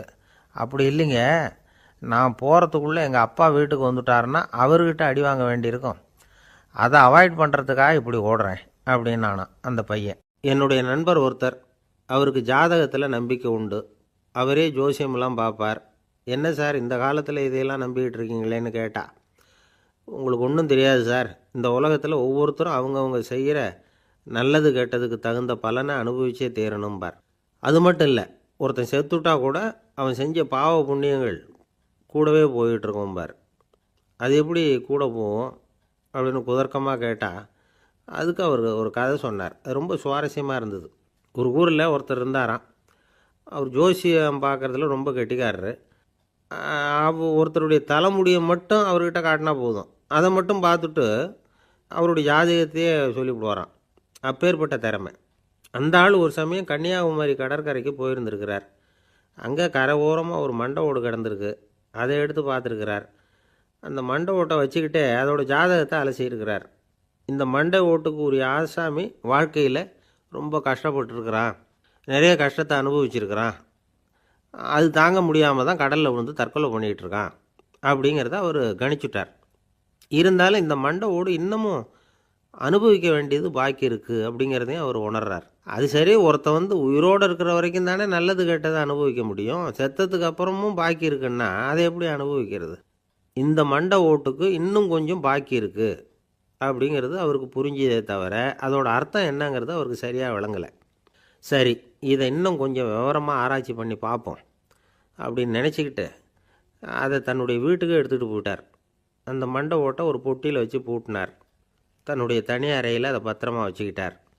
தினமும் ராத்திரி ஆனதும் தன்னுடைய மனைவியை பார்த்து, நீ போய் பூஜை அறையில் தனியாக படுத்துக்கோ அப்படின்னு சொல்லிவிட்டு இவர் தினம் ராத்திரி 12 மணிக்கு பொட்டியை திறந்து அதை பார்ப்பார். மண்டை ஓடு அப்படியே இருந்ததே தவிர இன்னும் கொஞ்சம் பாக்கி இருக்குங்கிறதுக்கு அர்த்தம் அவருக்கு விளங்கலை. அந்த மண்டை ஓட்டுக்கு இன்னும் என்ன பாக்கி இருக்க போகுது? இப்படியே ஒரு 10 நாள் போச்சு. அந்த வீட்டம்மாவுக்கு சந்தேகம் வந்துட்டுது. நம்ம வீட்டுக்காரர் நம்மளை தனியாக ஏன் தூங்க சொல்கிறார் அப்படிங்கிற சந்தேகம். உடனே பக்கத்து வீட்டு அம்மா கிட்ட விஷயத்தை சொல்லியிருக்கிறாங்க. அந்த அம்மா உடனே, நீ கவலைப்படாத, நான் கண்டுபிடிச்சி சொல்கிறேன்னு சொல்லிவிட்டாங்களாம். அன்றைக்கி ராத்திரியே ஜன்னல் வழியாக எட்டி பார்த்துருக்குறாங்க. இந்த ஆள் மண்டை ஓட்டை கையில் வச்சுக்கிட்டு அதை திருப்பி திருப்பி அப்படியும் அப்படியும் பார்த்துக்கிட்டு இருந்தது தெரிஞ்சுட்டுது. மறுநாள் காலையில் அவரோட மனைவியை பார்த்தாங்க. ஏம்மா, உன் வீட்டுக்காரருக்கு நீ முதல் மனைவியா 2வது மனைவியா அப்படின்னு கேட்டாங்க. எனக்கு தெரிஞ்ச வரைக்கும் நான் ஒருத்தி தான் அவருடைய மனைவின்னாங்க. அப்படி இல்லை, நீ அவருக்கு 2வது மனைவி. முதல் மனைவியின் மண்டை ஓடு தான் அவர் கையில் இருக்குப்போ, அதை தான் அவர் தினமும் ராத்திரியில் எடுத்து பார்த்துக்கிட்டு இருக்கிறாரு அப்படின்னு விட்டாங்க அந்த அடுத்த வீட்டம்மா. அப்படியா விஷயம்னு சொல்லிவிட்டு கணவன் வீட்டில் இல்லாத நேரமாக பார்த்து அந்த மண்டை ஓட்டை எடுத்து கொண்டாந்து ஒரு உரலில் போட்டு உலக்கையால் குத்தி நொறுக்க ஆரம்பிச்சுட்டுது அந்த அம்மா. வெளியே போயிருந்த அந்த ஆள் அப்போ தான் உள்ளே நுழைஞ்சார். மண்டை ஓடு உலக்கைக்கிட்ட குத்து வாங்கிட்டு இருக்கு. அது அனுபவிக்க வேண்டியது இன்னும் கொஞ்சம் பாக்கி இருக்குது அப்படிங்கிறதுக்கான அர்த்தம் எனக்கு இப்போ தான் புரிஞ்சுதுன்னாராம் அவர். இந்த கதையிலேருந்து நாம் இன்னொரு நீதியையும் புரிஞ்சுக்கணும். அதாவது நம்ம வீட்டை பற்றி நமக்கு தெரியாததெல்லாம் அடுத்த வீட்டுக்காரங்களுக்கு நல்லா தெரியும். ஒரு ஊரில் ஒரு ஆள் இருந்தான். அவனுக்கு ஒரே ஒரு மகள். அவளை நல்ல இடத்துல கட்டி கொடுக்கணும்னு ஆசைப்பட்டான். அதுக்காக மாப்பிள்ளை தேடிகிட்டு இருந்தான். அவன் கொஞ்சம் வசதியான ஆள். அதனால் நிறைய பேர் வந்தாங்க. இருந்தாலும் ஒரு நல்ல குணமுள்ள மாப்பிள்ளையாக இருக்கணும் அவன் எதிர்பார்த்தான். அப்படி இருக்கணும்னு தொடர்ந்து முயற்சி பண்ணான். கடைசியாக ஒரு 3 பேர் கிடைச்சாங்க. அந்த 3 பேரில் யாரை தேர்ந்தெடுக்கிறது? இதுதான் அவனுக்கு வந்த குழப்பம். இந்த நிலைமையில் ஒரு பெரியவரை தேடி போனான்.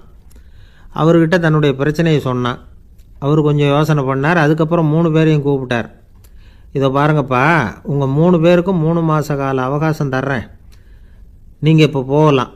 3 மாதம் கழித்து திரும்பி வரலாம். அப்படி வரும்பொழுது இந்த 3 மாத காலத்தில் நீங்கள் செஞ்ச நல்ல காரியம் ஏதாவது ஒன்று சொல்லணும். அதை வச்சு உங்களில் ஒருத்தரை நாங்கள் தேர்ந்தெடுத்துக்கிறோம் அப்படின்னு சொன்னாராம். 3 பேரும் சரின்னு சொல்லிவிட்டு திரும்பி போயிட்டாங்க. 3 மாதம் ஆச்சு. அதுக்கப்புறம் ஒரு நாள் திரும்பி வந்தாங்க. அவர் அவங்கள கூப்பிட்டு உட்கார வச்சார். அப்புறம் கேட்டார், இப்போ சொல்லுங்கள், இந்த 3 மாத காலத்தில் நீங்கள் செஞ்சுருக்கிற ஏதாவது ஒரு நல்ல காரியத்தை சொல்லுங்க அப்படின்னார். முதல்ல ஒருத்தன் எழுந்திரிச்சு நின்னான். ஐயா, எங்கள் அப்பா இறந்த பிறகு அவரோட கணக்கு வழக்குகளை எடுத்து பார்த்துக்கிட்டு இருந்தேன். அவர் ஒரு வியாபாரிகிட்ட 10,000 ரூபா கடன் வாங்கியிருக்கிறதாக எழுதியிருந்தார். அந்த வியாபாரியும் இப்போ உயிரோடு இல்லை. இருந்தாலும் அந்த வியாபாரியோட மகனை தேடி கண்டுபிடிச்சேன். கணக்கு புத்தகத்தை காட்டினேன். எங்கள் அப்பா உங்கள் அப்பா கிட்ட 10,000 ரூபா கடன் வாங்கியிருக்கிறதாக இதை எழுதியிருக்கிறார். அதனால் அதை திருப்பி கொடுக்கறதுக்காக வந்திருக்கிறேன். இந்தாங்க அந்த பணம் அப்படின்னு சொல்லி கொடுத்துட்டு வந்துட்டேன் அப்படின்னு நானும். இதை பெரியவர் கவனமாக கேட்டுக்கிட்டார். அதுக்கப்புறம் 2வது இளைஞன் எழுந்திரிச்சான். ஐயா, நான் போன மாதம் ஒரு நாள் ராத்திரி வேளையில் ஒரு காட்டுப்பாதை வழியாக எங்கள் ஊருக்கு போய்கிட்டு இருந்தேன். அந்த சமயத்தில் அந்த வழியாக வந்துக்கிட்டு இருந்த ஒரு வழிப்போக்கர்கிட்ட 4-5 திருடர்கள் வம்பு வளர்த்து அவர்கிட்ட இருந்த பொருளை எல்லாம் கொள்ளையடிச்சிக்கிட்டு இருந்தாங்க. நான் உடனே ஒரு குச்சியை எடுத்துகிட்டு ஓடினேன். அந்த திருடர்களை அடித்து விரட்டினேன். பொருளையெல்லாம் மீட்டு அந்த வழிப்போக்கர்கிட்ட ஒப்படைச்சேன். அவரை பத்திரமா அழைச்சிக்கிட்டு போய் அவர் வீட்டில் விட்டுட்டு வந்தேன் அப்படின்னு நானும். இதையும் பெரியவர் கவனமாக கேட்டுக்கிட்டார். அடுத்தபடியாக 3வது இளைஞன் எழுந்திரிச்சான். ஐயா, போன மாதம் ஒரு நாள் நான் ஒரு மலைப்பாதை வழியாக போய்கிட்டு இருந்தேன். மலைப்பாதை விளிம்பில் ஒரு மதகு கட்டை, அது மேலே ஒரு ஆள் படுத்து தூங்கிட்டு இருந்தான். அந்த பக்கம் தவறி உருண்டு விழுந்திருந்தான்னா அதில் பாதாளம். அது மலையடி வாரத்தில் போய் தான் விழணும். அவ்வளவு பள்ளம். அது தெரியாமல் அவன் பாட்டுக்கு தூங்கிட்டு இருந்தான். நான் உடனே அவன்கிட்ட ஓடி போய் குனிஞ்சு அவன் முகத்தை பார்த்தேன். அப்போ தான் புரிஞ்சுது, அவன் ஏற்கனவே எனக்கு தெரியும். அவனை எனக்கு நிறைய கெடுதல் பண்ணியிருக்கிறான், இடைஞ்சல் கொடுத்தவன். இருந்தாலும் ஐயோ பாவம்னு நினச்சி அவனை எழுப்பி பாதுகாப்பாக வேற ஒரு இடத்துல படுக்க வச்சுட்டு வந்தேன் அப்படின்னு நானா. பெரியவர் இதையும் கேட்டுக்கிட்டார். அதுக்கப்புறம் அவங்க 3 பேரையும் பார்த்து நீங்கள் போகலாம், நாங்கள் யோசித்து முடிவு பண்ணி உங்களுக்கு சொல்லி அனுப்புகிறோம் அப்படின்னாராம். அந்த இளைஞர்கள் புறப்பட்டு போயிட்டாங்க. அதுக்கப்புறம் அந்த பெண்ணோட அப்பாவை பார்த்து சொன்னார், இந்த 3 பேருமே நல்ல பிள்ளைங்க தான், அதில் ஒன்றும் சந்தேகம் இல்லை. இருந்தாலும் இந்த 3 பேர் செஞ்ச செயல்களையும் ஒப்பிட்டு பார்க்க வேண்டியிருக்கு. முதல் இளைஞன் நேர்மைக்கு எடுத்துக்காட்டாக விளங்குறான். இந்த காலத்தில் இது மாதிரி இளைஞர்களை பார்க்குறது ரொம்ப கஷ்டம்தான். இருந்தாலும் அவன் கடமையை தான் செஞ்சான். 2வது இளைஞன் நல்ல வீரன், தைரியசாலி. ஒரு வீரன் எதை செய்யணுமோ அதைத்தான் இவன் செஞ்சான். இவன் ஒரு லட்சிய மனிதன். 3வது இளைஞன் தன்னுடைய பகைவனுக்கே உதவி செஞ்சுருக்கான். அவன் உயிரை காப்பாற்றியிருக்கிறான். பகைவனுக்கு அருள்வதுங்கிறது ஒரு சாதாரண மனுஷனால் செய்யக்கூடிய காரியம் இல்லை. பகையை மறக்கிறதும் பகைவனுக்கு அருள்வதும் தெய்வீக பண்புகள். அதனால் இவனையே உன்னுடைய மகளுக்கு ஏற்ற மாப்பிள்ளையாக தேர்ந்தெடுக்கலாம் அப்படின்னு சொன்னாங்களாம். ஒரு நல்ல நாளில் அவங்களுக்கு திருமணம் நல்ல விதமாக நடந்து முடிஞ்சுதான். இது சுவாமி சின்மயானந்தர் சொல்லியிருக்கிற ஒரு கதை.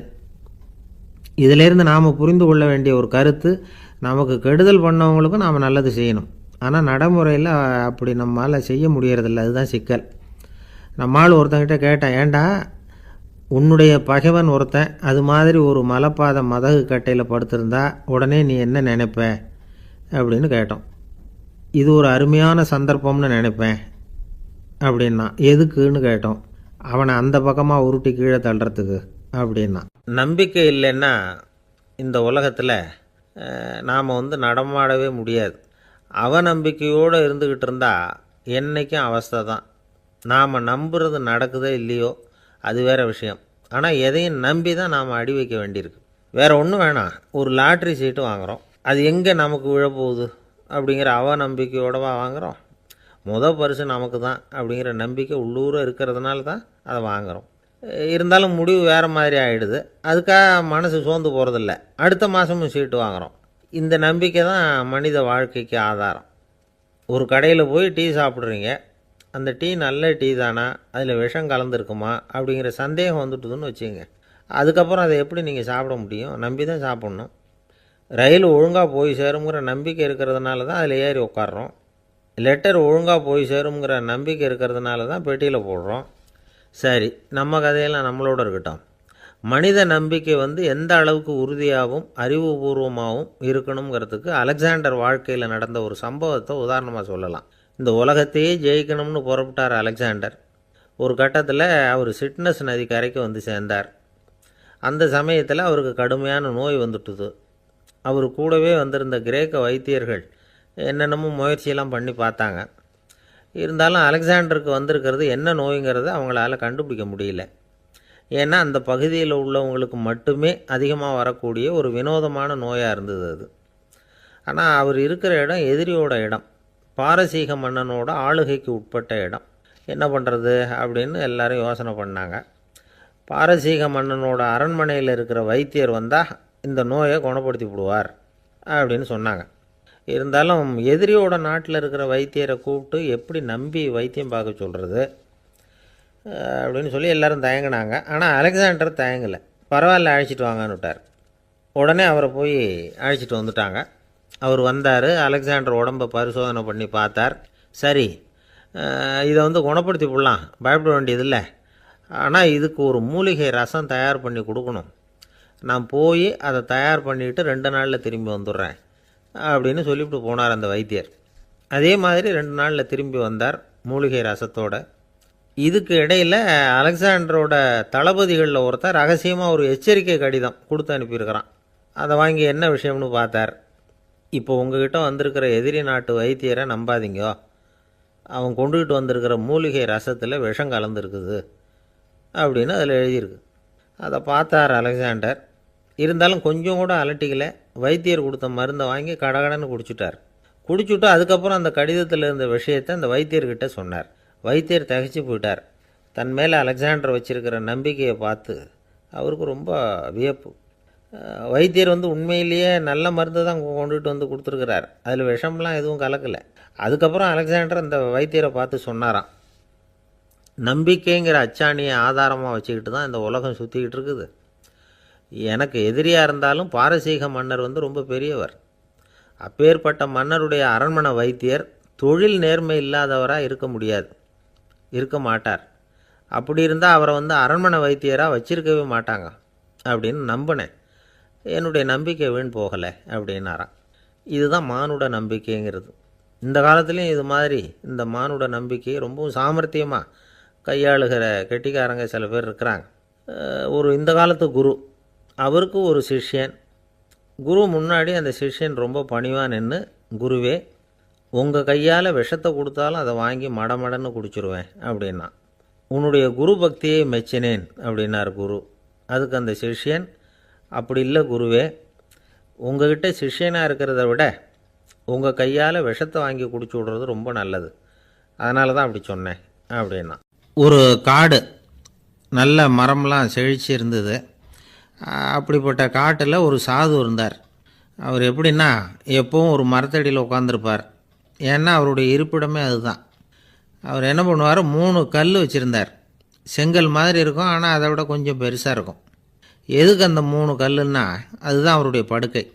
அதாவது தூங்குறப்ப ஒரு கல்லை தலைக்கு கீழே வச்சுக்குவார், இன்னொரு கல்லை இடுப்புக்கு கீழே வச்சுக்குவார், இன்னொரு கல்லை காலுக்கு கீழே வச்சுக்குவார்.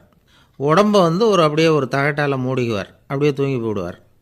மழை பெய்யுதுன்னு வச்சுங்க, அவர் உடம்பு 3 கல் மேலே இருக்குதா, அதனால் தண்ணி அடியில் ஓடி போடும், உடம்பு நனையாது. மேலே தகடு இருக்கிறதுனால மழையும் உடம்புல படாது. அவர் தூக்கமும் கெடாது, நிம்மதியாக தூங்குவார். பகலில் அந்த 3 கல்லையும் ஒரு சேர ஒரு அடுப்பு மாதிரி வச்சு அது மேலே உட்காந்துக்குவார். அதனால் பாம்பு பூச்சி எதுவும் அவரை தொந்தரவு பண்ணுறதில்ல, அது பாட்டுக்கு நகர்ந்து போயிடும். அவர் பாட்டுக்கு நிம்மதியாக இருப்பார். யாராவது எதையாவது கொண்டுகிட்டு கொடுத்தா அதை வாங்கி சாப்பிடுவார், அவ்வளவுதான். ஒரு நாள் அந்த நாட்டு அரசன் காட்டுக்கு வேட்டையாட வந்தான். அந்த வழியாக வந்தப்போ இந்த சாது படுத்துருக்கிறத பார்த்தான், பரிதாபப்பட்டான். ஐயோ பாவம், இவர் இப்படி இந்த கல் மேலே உடம்பை வச்சுக்கிட்டு தூங்குறாரே, என்ன பாடுபடுவார், இவரை நாம் அரண்மனைக்கு அழைச்சிட்டு போய் சுகமாக நிம்மதியாக இருக்கிறதுக்கு வழி செஞ்சு கொடுப்போம், அது ரொம்ப நல்லாயிருக்கும் அப்படின்னு நினச்சான். அப்படி நினச்சிக்கிட்டே அரண்மனைக்கு வந்துட்டான். அதுக்கப்புறம் ஒரு பல்லக்கையும் 2 சேவகர்களையும் காட்டுக்கு அனுப்பி அந்த சாதுவை மெதுவாக இங்கே அழைச்சிட்டு வந்துடுங்க அப்படின்னு சொல்லி அனுப்பி வச்சான்.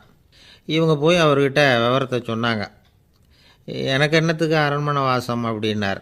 இருந்தாலும் மன்னர் உத்தரவு, நீங்கள் அவசியம் வரணும் அப்படின்னாங்க இவங்க. சரின்னு சொல்லிவிட்டு வேறு வழி இல்லாமல் புறப்பட்டார். புறப்படும் பொழுது என்ன பண்ணார்னா, மறக்காமல் அந்த 3 கல் ஒரு தகடு அதையும் எடுத்து பல்லக்கில் வச்சுக்கிட்டார். என்னத்துக்கு இதையெல்லாம் எடுத்து வைக்கிறாரு அப்படின்னு சொல்லி அவங்க யோசனை பண்ணாங்க. இருந்தாலும் அதை பற்றி ஒன்றும் கேட்கல. பேசாமல் அவரை அழைச்சிட்டு போய் அரண்மனையில் விட்டுட்டாங்க. அரசன் ஓடி வந்தான், வரவேற்றான், அறுசுவை உணவு படைத்தான்.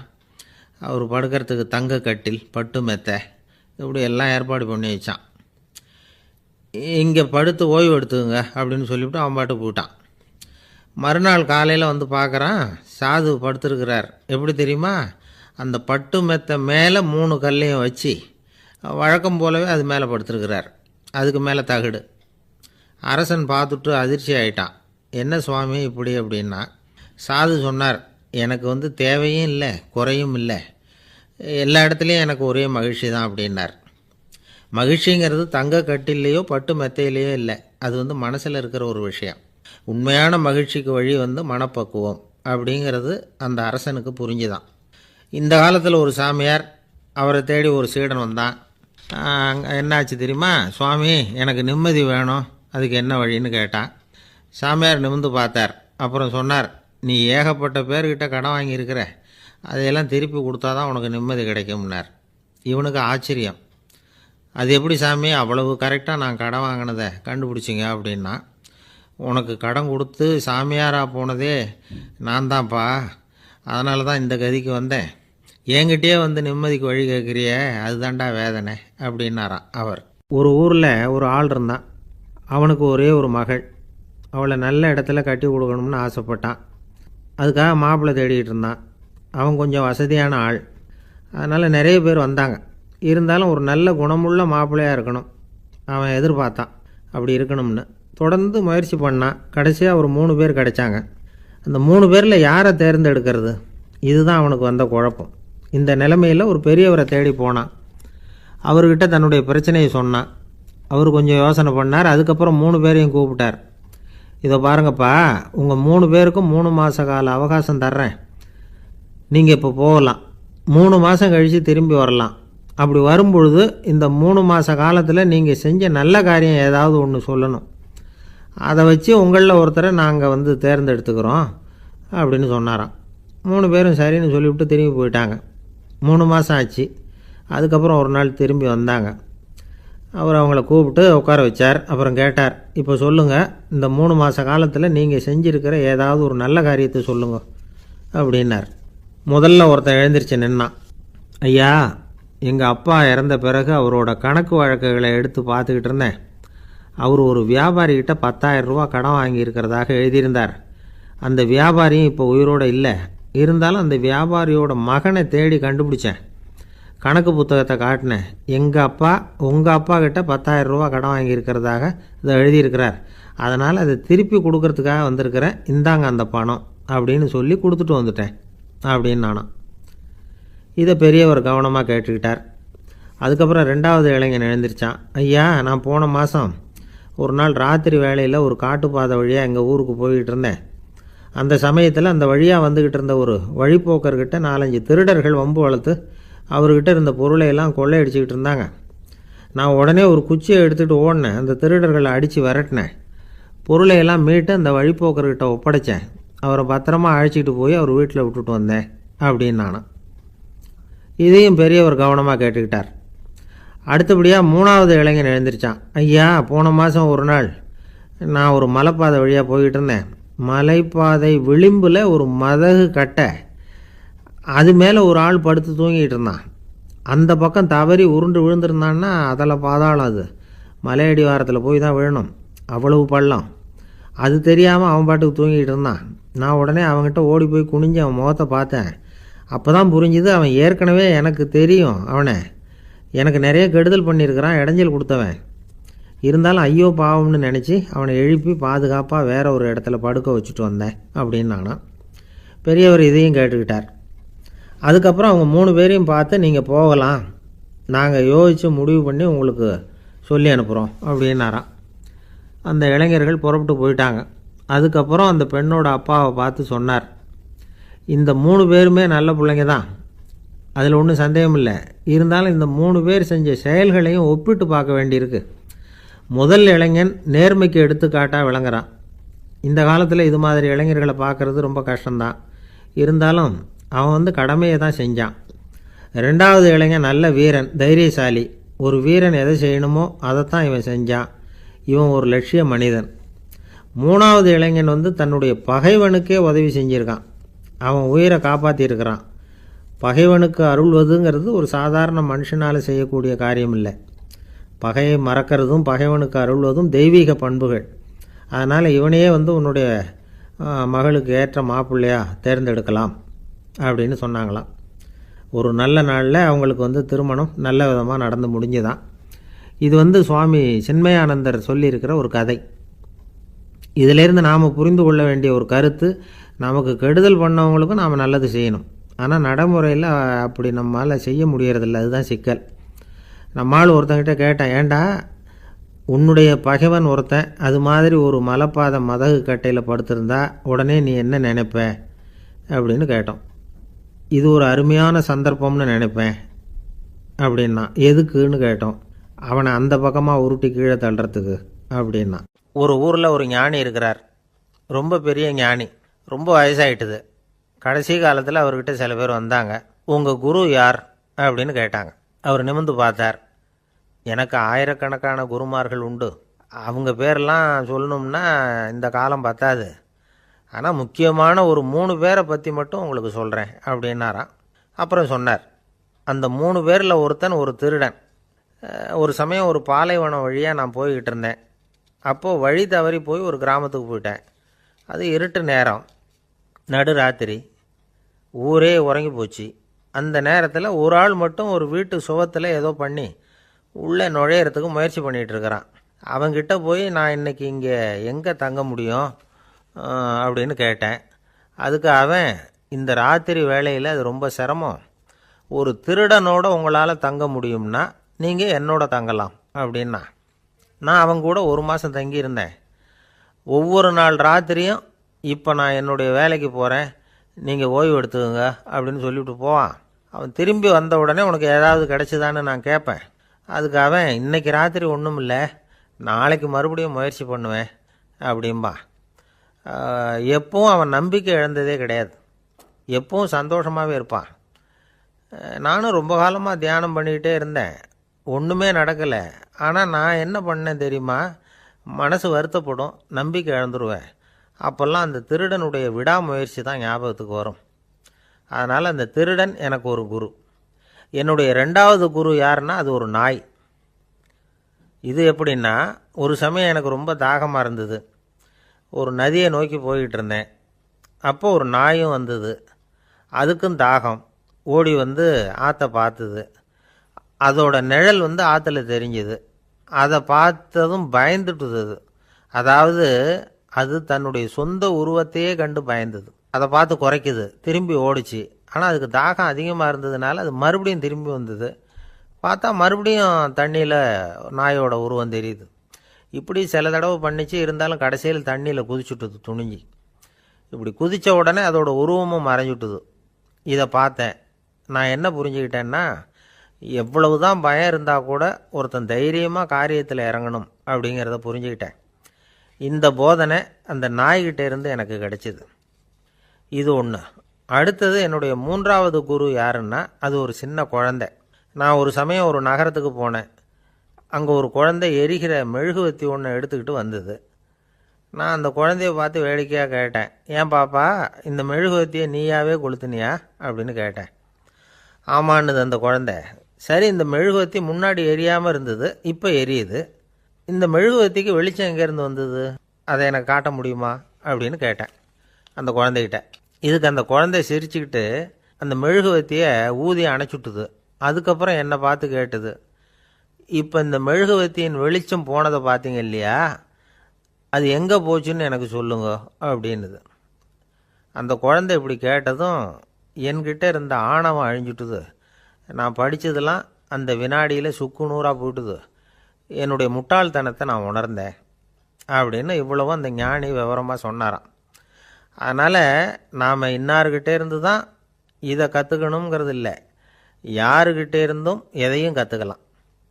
நம்மால் ஒருத்தன் ஒரு நாய் வளர்த்துக்கிட்டு இருந்தான். அந்த நாய்க்கு வால் கிடையாது, யாரோ ஏற்கனவே வெட்டி எடுத்துட்டாங்க. இந்த நாய் தான் சார் எனக்கு குரு, அதுக்கிட்டே இருந்து கூட நான் பாடம் கற்றுக்கிட்டு இருக்கிறேன் அப்படின்னா. அப்படி என்ன கற்றுக்கிட்டேன் அந்த வால் இல்லாத நாய்கிட்டே இருந்து அப்படின்னு கேட்டோம். நாம் யாருக்கிட்டையும் வாலாட்டக்கூடாது அப்படிங்கிற பாடத்தை அதுக்கிட்டே இருந்து தான் நான் கற்றுக்கிட்டேன் அப்படின்னா. என்னுடைய நண்பர் ஒருத்தர் ஆழ்ந்த சிந்தனையில் இருந்தார். என்ன யோசனை பண்ணுறீங்கன்னு கேட்டேன். தலைவர் ஆகணும்னு பார்க்குறேன், அதுதான் என்ன வழின்னு யோசிச்சுக்கிட்டு இருக்கேன்னார். நான் கூட அது மாதிரி யோசித்து பார்த்தேன். அதுக்கப்புறம் அந்த யோசனையை கை விட்டுட்டேன் அப்படின்னோம். ஏன்னு கேட்டார். அதுக்கான தகுதிகள் நமக்கு இல்லைங்கிறது புரியுது. அது நமக்கு புரியறத விட நம்ம விட மற்றவங்களுக்கு நல்லா புரிஞ்சு போச்சு. அதனால் பேசாமல் கம்முன்னு இருந்துடுறது தான் நல்லது அப்படின்னோம். தலைவர் ஆகிறதுக்கு தகுதிகள் வேறு உண்டோ அப்படின்னு கேட்டார். அவர் யதார்த்தமாக தான் கேட்குறார். நாங்கள் உடனே எங்ககிட்ட இருந்த ஒரு புத்தகத்தை எடுத்து அவர்கிட்ட கொடுத்தோம், படித்து பாருங்கன்னு. தலைவர் ஆகிறதுக்கு என்ன வழி அப்படிங்கிறத பற்றி அதில் போட்டிருக்கிறாங்க. முதல் வழி என்ன தெரியுமா, ஒரு 4 பேர் முன்னாடி இல்லைன்னா ஒரு கூட்டத்துக்கு முன்னாடி நீங்கள் பேச போகிறீங்க. அப்போ எப்படி ஆரம்பிக்கணும்னா, உண்மையான புகழ்ச்சி, நேர்மையான பாராட்டு, இதோடு ஆரம்பிக்கணும். எடுத்ததுமே அது சரியில்லை இது சரியில்லைன்னு பேசிகிட்டு இருக்கக்கூடாது. மக்களை பார்த்து நீங்கள் தான் தப்பு பண்ணிவிட்டீங்க அப்படின்னு நேரடியாக சொல்லக்கூடாது. தவறு இருந்தாலும் அதை மறைமுகமாக ஏதாவது கதை சொல்லி அதிலிருந்து அவங்க புரிஞ்சுக்கிற மாதிரி செய்யணும். அடுத்தவங்க பண்ண தப்பு என்னன்னு அலசறதுக்கு முன்னாடி நீங்கள் பண்ணின தப்பு என்னங்கிறத பற்றியே பேசுங்க. எதுக்கும் நேரடியாக உத்தரவு போட்டுக்கிட்டு இருக்கக்கூடாது. இதை நீங்கள் செய்யணும் அப்படின்னு சொல்கிறதுக்கு பதிலாக நீங்கள் இப்படி செஞ்சால் எப்படி இருக்கும் அப்படின்னு கேள்வி மாதிரி கேட்கணுமா. இப்படி கேட்டால் அது உத்தரவு மாதிரி தெரியாதான். அடுத்தவங்க மரியாதையை காப்பாற்றுறது மாதிரி பேசணுமா. உங்கள் பேச்சு இன்னொருத்தரை அவமானப்படுத்துறது மாதிரி இருக்கக்கூடாதான். ஏன்டா இவங்கிட்ட போய் மாட்டிக்கிட்டோம்னு யாரும் நினச்சிடக்கூடாது. ஒவ்வொரு சின்ன வளர்ச்சியையும் பாராட்டணும். வெற்றி வந்து சாதாரணமாக இருந்தாலும் பாராட்டாமல் இருந்துடக்கூடாது. பாராட்டும் பொழுது தாராளமாக இருக்கணும். குறை சொல்லும் பொழுது கவனமாக இருக்கணும். வாய்க்கு வந்தபடி பேசிவிட்டா அதுக்கப்புறம் வகையாக மாட்டிக்கிட்டு முழிக்க வேண்டியிருக்கும். நீங்கள் பேசுகிறது இன்னொருத்தருக்கு ஒரு கௌரவத்தையும் மரியாதையும் உண்டு பண்ணுறது மாதிரி இருக்கணும். நீங்கள் பேசுகிறது அடுத்தவங்களுக்கு இருக்கிற கொஞ்ச நெஞ்ச மரியாதையும் எடுத்து விடுறது மாதிரி இருக்கக்கூடாது. உங்கள் பேச்சை கேட்டால் கேட்குறவங்களுக்கு ஒரு ஊக்கம் வரணும், உற்சாகம் வரணும். தவறு எதுவாக இருந்தாலும் அதை சுலபமாக திருத்திக்கலாம், சரி பண்ணிக்கலாங்கிறது மாதிரி இருக்கணும் உங்கள் பேச்சு. அடுத்தவங்களை சந்தோஷப்படுத்துங்க. உங்கள் யோசனையை கேட்டு நடந்துக்கிறதுனால அந்த சந்தோஷம் அவங்களுக்கு கிடைக்கணும். இந்த தகுதியெல்லாம் உங்ககிட்ட இருந்தால் நீங்கள் ஒரு சிறந்த தலைவராகலாம் அப்படின்னு அந்த புஸ்தகத்தில் போட்டிருக்குது. இந்த காலத்தில் வந்து தலைவர் ஆகிறதுக்கு வேறு சில தகுதிகள்லாம் கூட தேவைப்படுது. ஒரு புள்ள வந்து தன்னுடைய அப்பா கிட்ட, அப்பா உன்ன மாதிரியே நானும் அரசியலில் சேரணும், தலைவர் ஆகணும்னு ஆசைப்படுறேன், இன்னையிலேருந்து எனக்கு அரசியல் பாடம் கற்றுக் கொடு அப்படின்னு கேட்டிருக்கான்.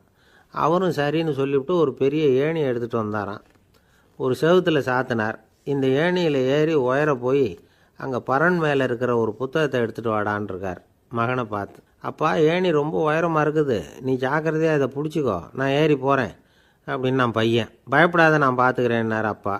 பையன் ஏணியில் ஏறினா உச்சிக்கு போனதும் அப்பா கையை எடுத்துட்டார். ஏணி அப்படியே சரிஞ்சுட்டுது. பையன் பொத்துன்னு கீழே விழுந்துட்டான். இடுப்பை பிடிச்சிக்கிட்டே எழுந்திரிச்சான். என்னப்பா இது, இப்படி என்னை ஏற விட்டுட்டு கையை விட்டுட்டியே, இப்படி கை விடலாமா அப்படின்னு கத்தியிருக்கான். அப்பா நிதானமாக சொன்னாராம், அவசரப்படாதேப்பா, அரசியலில் இதுதான் முதல் பாடம், பெத்த அப்பனாக இருந்தாலும் அவனை நம்பாதே அப்படின்னு உபதேசம் பண்ண ஆரம்பித்தாராம். இந்த உலகமே ஒரு நாடக மேடை, நாம் எல்லாரும் நடிகர்கள். இது வந்து ஞானிகள் சொல்கிறது. இது ஒரு பக்கம் இருக்கட்டும். இந்த உலகத்துக்குள்ளே எத்தனையோ நாடக மேடைகள், எத்தனையோ நடிகர்கள், எத்தனையோ நாடகங்கள், இதெல்லாம் எப்படி ஆரம்பமாச்சு, அதுதான் இன்றைக்கி தகவல். அதாவது ஆதி மனிதன் பேச ஆரம்பிக்கிறதுக்கு முன்னாடி சைகையாலேயே எல்லாத்தையும் சொல்லிகிட்டு இருந்தான். அதனால் அப்போவே நடிப்பு ஆரம்பமாயிட்டுது. முதல்ல ஒரு வேட்டையைத்தான் அவன் வந்து நடித்து காட்டியிருப்பான். இவன் எப்படி போனான், எதிரில் மிருகம் எப்படி வந்தது, அதோடு எப்படி சண்டை போட்டான், எப்படி அடித்து கொண்டுகிட்டு வந்தான், இதை அப்படியே மற்றவங்களுக்கு நடித்து காட்டியிருப்பான். ஏன்னா மொழி கிடையாது. இந்த காலத்துலலாம் நாடகங்களில் நடிக்கிறவங்கள நடிகர்கள்ங்கிறோம். ஒரு காலத்தில் இவங்களுக்கு என்ன பேர் தெரியுமா, திஸ்பியர்கள் அப்படின்னு பேரான். இதுக்கு காரணம் உண்டு. அதாவது 2000 வருஷத்துக்கு முன்னாடி கிரீஸ் நாட்டில் திசிபியஸ் அப்படின்னு ஒரு ஆள் இருந்தான். அவன் ஒரு பெரிய நாடக கலைஞன். அவன் சில இளைஞர்களை சேர்த்துக்கிட்டான், பயிற்சி கொடுத்தான், நாடக குழுவை உருவாக்கினான், நடிகர்களையும் நாடகத்துக்கு தேவையான பொருள்களையும் ஏற்றிக்கிட்டு போகிறதுக்கு ஒரு வண்டியையும் தயார் பண்ணான். அந்த வண்டியிலேயே அவன் வந்து கிரேக்க நாடு பூராவும் சுற்றினான், ஊர் ஊராக நாடகம் போட்டான். ஒரு ஊருக்கு போனதும் அங்கே நாடகம் நடத்த தியேட்டர் இருக்கா அப்படிங்கன்னெல்லாம் பார்க்குறதில்ல அவன். ஏன்னா அப்போலாம் தியேட்டர்னா என்னென்ன தெரியாது. நாடகம்னா அதை ஒரு மூடிய கொட்டைக்குள்ளே தான் நடத்தணுங்கிறது அப்போ யாருக்குமே தோணலை. இந்த வண்டி போகும், அதுவே ஒரு பகுதி அப்படியே ஒரு மேடை மாதிரி விரிச்சிக்கும். அதில் ஏறி நின்றுக்கிட்டு நாடகத்தை நடித்து காட்டுவாங்களாம். மக்கள்லாம் எதிரில் தரையில் உட்காந்து அதை பார்த்துக்கிட்டு இருக்கிறது. உலகத்தின் முதல் நடமாடும் தியேட்டர் இது தானா. இந்த திசிபியஸ் தான் முதலாக உலகத்தில் நாடகங்கிற பொழுதுபோக்கை நடத்தி காட்டினவன் அப்படின்னு சொல்கிறாங்க. அவன் சொந்தமாக நாடகம் எழுதுனான், நடித்தான், நாடகத்தை இயக்கினான். அதனால தான் அவனை வந்து first man of the theatre அப்படின்னு சொல்லுவாங்க. அவன் தான் நாடக மேடையின் முன்னோடி. கிரேக்கர் காலத்திலேயே நாடக ஆசிரியர்கள், நடிகர்கள், ரசிகர்கள் இவங்கள்லாம் உருவாயிட்டாங்களாம். நாடகத்தின் சரித்திரத்தில் இந்த 3 பிரிவும் ரொம்ப முக்கியம். அதாவது கிரேக்க தியேட்டர்கள்லாம் திறந்த வெளி மேடைகள் தான். பெரும்பாலும் மலைச்சரிவுகள், அதுவே படிப்படியாக பண்ணியிருப்பாங்க. கீழே அரைவட்ட வடிவில் மேடை, அதுக்கு ஆர்கெஸ்ட்ரான்னு பேர். பிற்காலத்தில் இதில் உட்காந்து இசைக்குழுவினர் வந்து வாய்ச்சதுனால இசைக்குழுவுக்கே ஆர்கெஸ்ட்ராங்கிற பேர் வந்துட்டுது. இப்போது கிரேக்க தியேட்டர்களில் ஒன்று, அதோட காலம் வந்து கிமு 340. அதை இன்னமும் பாதுகாத்து வச்சுருக்கிறாங்களாம். எபிடாரஸ் அப்படிங்கிற இடத்துல அது இருக்குதான். இன்னமும் அந்த தியேட்டரை பயன்படுத்திக்கிட்டு வர்றாங்களாம். சிறந்த கிரேக்க நாடகங்கள்லாம் அங்கே நடிக்கிறாங்களாம். ஆரம்ப காலத்திலேயே கட்டணம் கிடையாது. அப்புறம் பின்னாடி தான் நுழைவு கட்டணம்லாம் அப்படியே வந்துட்டு தான். நடிகர்கள் வந்து பளபளப்பான ஆடைகள் உடுத்தியிருப்பாங்களாம். இந்த குதிகால் உயர்ந்த காலணிகள் போட்டிருப்பாங்களாம். இதெல்லாம் பழைய குறிப்புகள். பலவிதமான உருவங்களில் மாஸ்க் அப்படின்னு சொல்லப்படுற முகமூடி. அதனால் ஒரே நடிகர் பல வேடங்களில் நடிக்கிறது உண்டான் ஆரம்பத்தில் பெண் நடிகர்கள் கிடையாது, எல்லாம் ஆண் நடிகர்கள் தான். ரோமானியர்கள் தான் முதல் நிரந்தர நாடக மேடையை கட்டினவங்க. அதுதான் முதல் தியேட்டர். கிமு 1048 காலகட்டத்தில் பாம்பிங்கிற நகரத்தில் அதை கட்டியிருக்கிறாங்களாம். கிரேக்க ரோமானிய தியேட்டர்களின் அடிப்படையிலேயே இந்த இத்தாலிய வடிவமைப்பாளர்கள் இந்த குதிரை லாட வடிவில் ஒரு ஆடிட்டோரியத்தை உருவாக்கினாங்களாம். இப்படி அதை பற்றி நிறைய தகவல் இருக்குது. 1576 லண்டனில் இந்த வின்ஸ்பர்ரி, அப்புறம் இந்த பில்ட்ஸில், அப்புறம் ஜேம்ஸ் இப்படிங்கிறவர் முயற்சியால் தான் இங்கிலாந்தில் முதல் தியேட்டர் உருவாச்சான். அப்படி ஒருத்தர் இருந்தாராம். உலக நாடக மேடையின் வரலாறு இதுதான். அதாவது இப்போல்லாம் அறிவியல் வளர்ச்சி அதிகமாகிட்டுது, திரைப்படம் தொலைக்காட்சி எல்லாம் வந்தாச்சு. ஒவ்வொரு வீடுமே ஒரு குட்டி தியேட்டர் மாதிரி ஆகிட்டுது. தொலைக்காட்சி முன்னாடி உட்காந்து எழுந்திருக்கவே மனசு வர்றதில்லை. ஒரு அம்மா ஒரு மனோதத்துவ டாக்டரை தேடிட்டு வந்தாங்களாம் இந்த காலத்தில். டாக்டர், எங்கள் வீட்டுக்காரர் எப்போ பார்த்தாலும் டிவி முன்னாடி உட்காந்துக்கிட்டு அதையே வெறிச்சு பார்த்துக்கிட்டு இருக்கிறார், உத்து பார்த்துக்கிட்டு இருக்கார், எனக்கு சந்தேகமாக இருக்குன்னாங்களாம். இது மனக்கோளாறு இல்லைங்க, ஆர்வக்கோளாறு, அவ்வளவுதான், இதுக்காக பயப்படாதீங்கன்னாரான் டாக்டர்.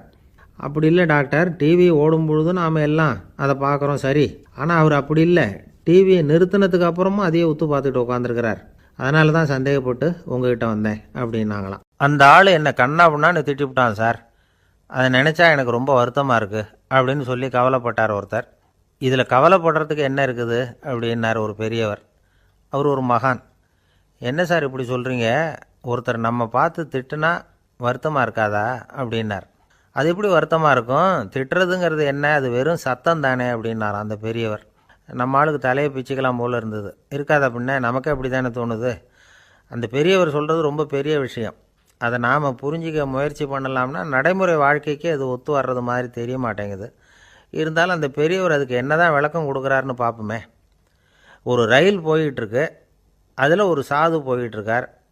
அந்த ரயில் அவர் ஹரித்வாரம் போயிட்டுருக்கார். அவர் ரயிலில் ஏகப்பட்ட கூட்டம். நம்ம ஊர் ரயில் கேட்க வேணும், டிக்கெட் வாங்கிட்டு கொஞ்சம் பேர், வாங்காத கொஞ்சம் பேர். அது என்னத்துக்கு அனாவசியமாக டிக்கெட் அப்படிங்கிற நினப்பில் பாதி பேர். இந்த கூட்டத்துக்கு மத்தியில் அந்த சாதுவும் போயிட்டுருக்கிறார். உட்கார்றதுக்காக இருந்த இடத்துல ஒரு ஆள் படுத்துருக்கிறான், கொஞ்சம் முரட்டு ஆசாமி. அவன் கால் பக்கத்தில் கொஞ்சோண்டு இடம் பாக்கி இருந்தது. அந்த இடத்துல இந்த சாது உட்காந்துருந்தார். மெதுவாக உட்காந்துக்கிட்டார் போய். ஆனால் அந்த ஆள் ராத்திரி பூரா இவரை காலால் உதச்சிக்கிட்டே இருக்கிறான். அது இவருக்கு ரொம்ப அவமானமாக பட்டுது. அதனால் துக்கம் ஏற்பட்டுது. இருந்தாலும் அதை ஒரு மாதிரியாக சகிச்சுக்கிட்டே இவர் வந்து சேர்ந்தார். பொழுது விடிஞ்சுது. அந்த சாது ஹரித்வார் வந்து சேர்ந்தார். அங்கே ஒரு பெரிய ஞானியை சந்தித்தார். ராத்திரி ரயிலில் அந்த ஆள் உதைச்சதையும் அதனால் தனக்கு ஏற்பட்ட துக்கத்தையும் இந்த சாது அந்த ஞானிகிட்ட சொன்னார். சொல்லிவிட்டு, ஏன் சுவாமி, எனக்கு துக்கம் ஏற்பட்டதே அது தப்பா அப்படின்னு கேட்டார். தவறு தான்னார் அந்த ஞானி. உனக்கு இன்னமும் தேக அபிமானம் போகலைங்கிறது தான் அது காட்டுது. அஷ்டாவக்கிரர் என்ன சொல்கிறார் தெரியுமா, உண்மையான ஞானி யாராவது தன்னை வந்தனை செய்தால் அதற்காக சந்தோஷப்பட மாட்டார், யாராவது நிந்தனை செய்தால் அதற்காக வருத்தப்பட மாட்டார் அப்படின்னு சொல்கிறார். நிந்தனைங்கிறது ஒரு ஒலி தான். தேகாபிமானம் இருக்கிற வரைக்கும் இந்த ஒலி நம்மளை வேதனைப்படுத்தும். நான் தேகம் இல்லை, ஆத்மா அப்படிங்கிற நினைவு இருந்தால் இந்த ஒலி நம்மளை பாதிக்காது. மனு என்ன சொல்கிறார் தெரியுமா, ஒரு சாதகன் பாராட்டுதலை விஷம்னு நினச்சி பயப்படணும், அவமானத்தை அமிர்தம்னு நினச்சி சந்தோஷப்படணுங்கிறார். அவமானப்பட்டால் கவலைப்படாமல் எப்படி இருக்க முடியும் அப்படின்னு தான் நமக்கு தோணும். அதனால தான் நம்மளில் யாரும் இதுக்கு உதாரணமாக யாரையும் காட்ட முடியல. புத்தரையும் கபீரையும் உதாரணமாக காட்டுறாங்க. அவங்களுக்கெல்லாம் அவமானம் ஏற்பட்டப்போ கவலையே படலையாம். புத்தரை அவமானப்படுத்தணுங்கிறதுக்காக கௌசாம்பி ராணி ஒரு இளம் பெண்ணை கொலை பண்ணி சடலத்தை புத்தர் குடிசைக்கு முன்னாடி போட சொன்னார். போட்டாங்க. புத்தர் தான் அந்த பொண்ணை கெடுத்து கொலை பண்ணிவிட்டாருன்னு எல்லாரும் நினச்சாங்க. ஆனால் புத்தர் இதை பற்றி கவலையே படலை. அப்புறமா உண்மை தெரிஞ்சதும் புத்தர் புகழ் இன்னும் அதிகமாயிட்டுது. ஒரு பெரிய சபையில் ஒரு மோசமான பொண்ணு நுழைஞ்சி தனக்கும் கபீருக்கும் சம்பந்தம் உண்டுன்னு சொன்னார். கபீர் கவலைப்படலை. அவங்க மாதிரியெல்லாம் நாமளும் இருக்க கற்றுக்கணும். நிந்தனை, அபகீர்த்தி, அவமானம் எல்லாம் ஆண்டவன் கொடுக்குற பிரசாதம்னு நினைக்கணும் அப்படின்னு சொல்கிறார் அந்த ஞானி. இதை கேட்ட இந்த காலத்து ஆசாமி ஒருத்தர், நான் கூட அப்படி தான் சார், யாராவது அவமானப்படுத்தினா கவலைப்பட மாட்டேன். நேற்று கூட ஒருத்தர் என்ன பலார்னு அரைஞ்சுட்டார், நான் கொஞ்சம் கூட கவலைப்படலை, பேசாமல் வந்துட்டேன்னார். ஏன் அப்படி வந்துட்டீங்க அப்படின்னேன்.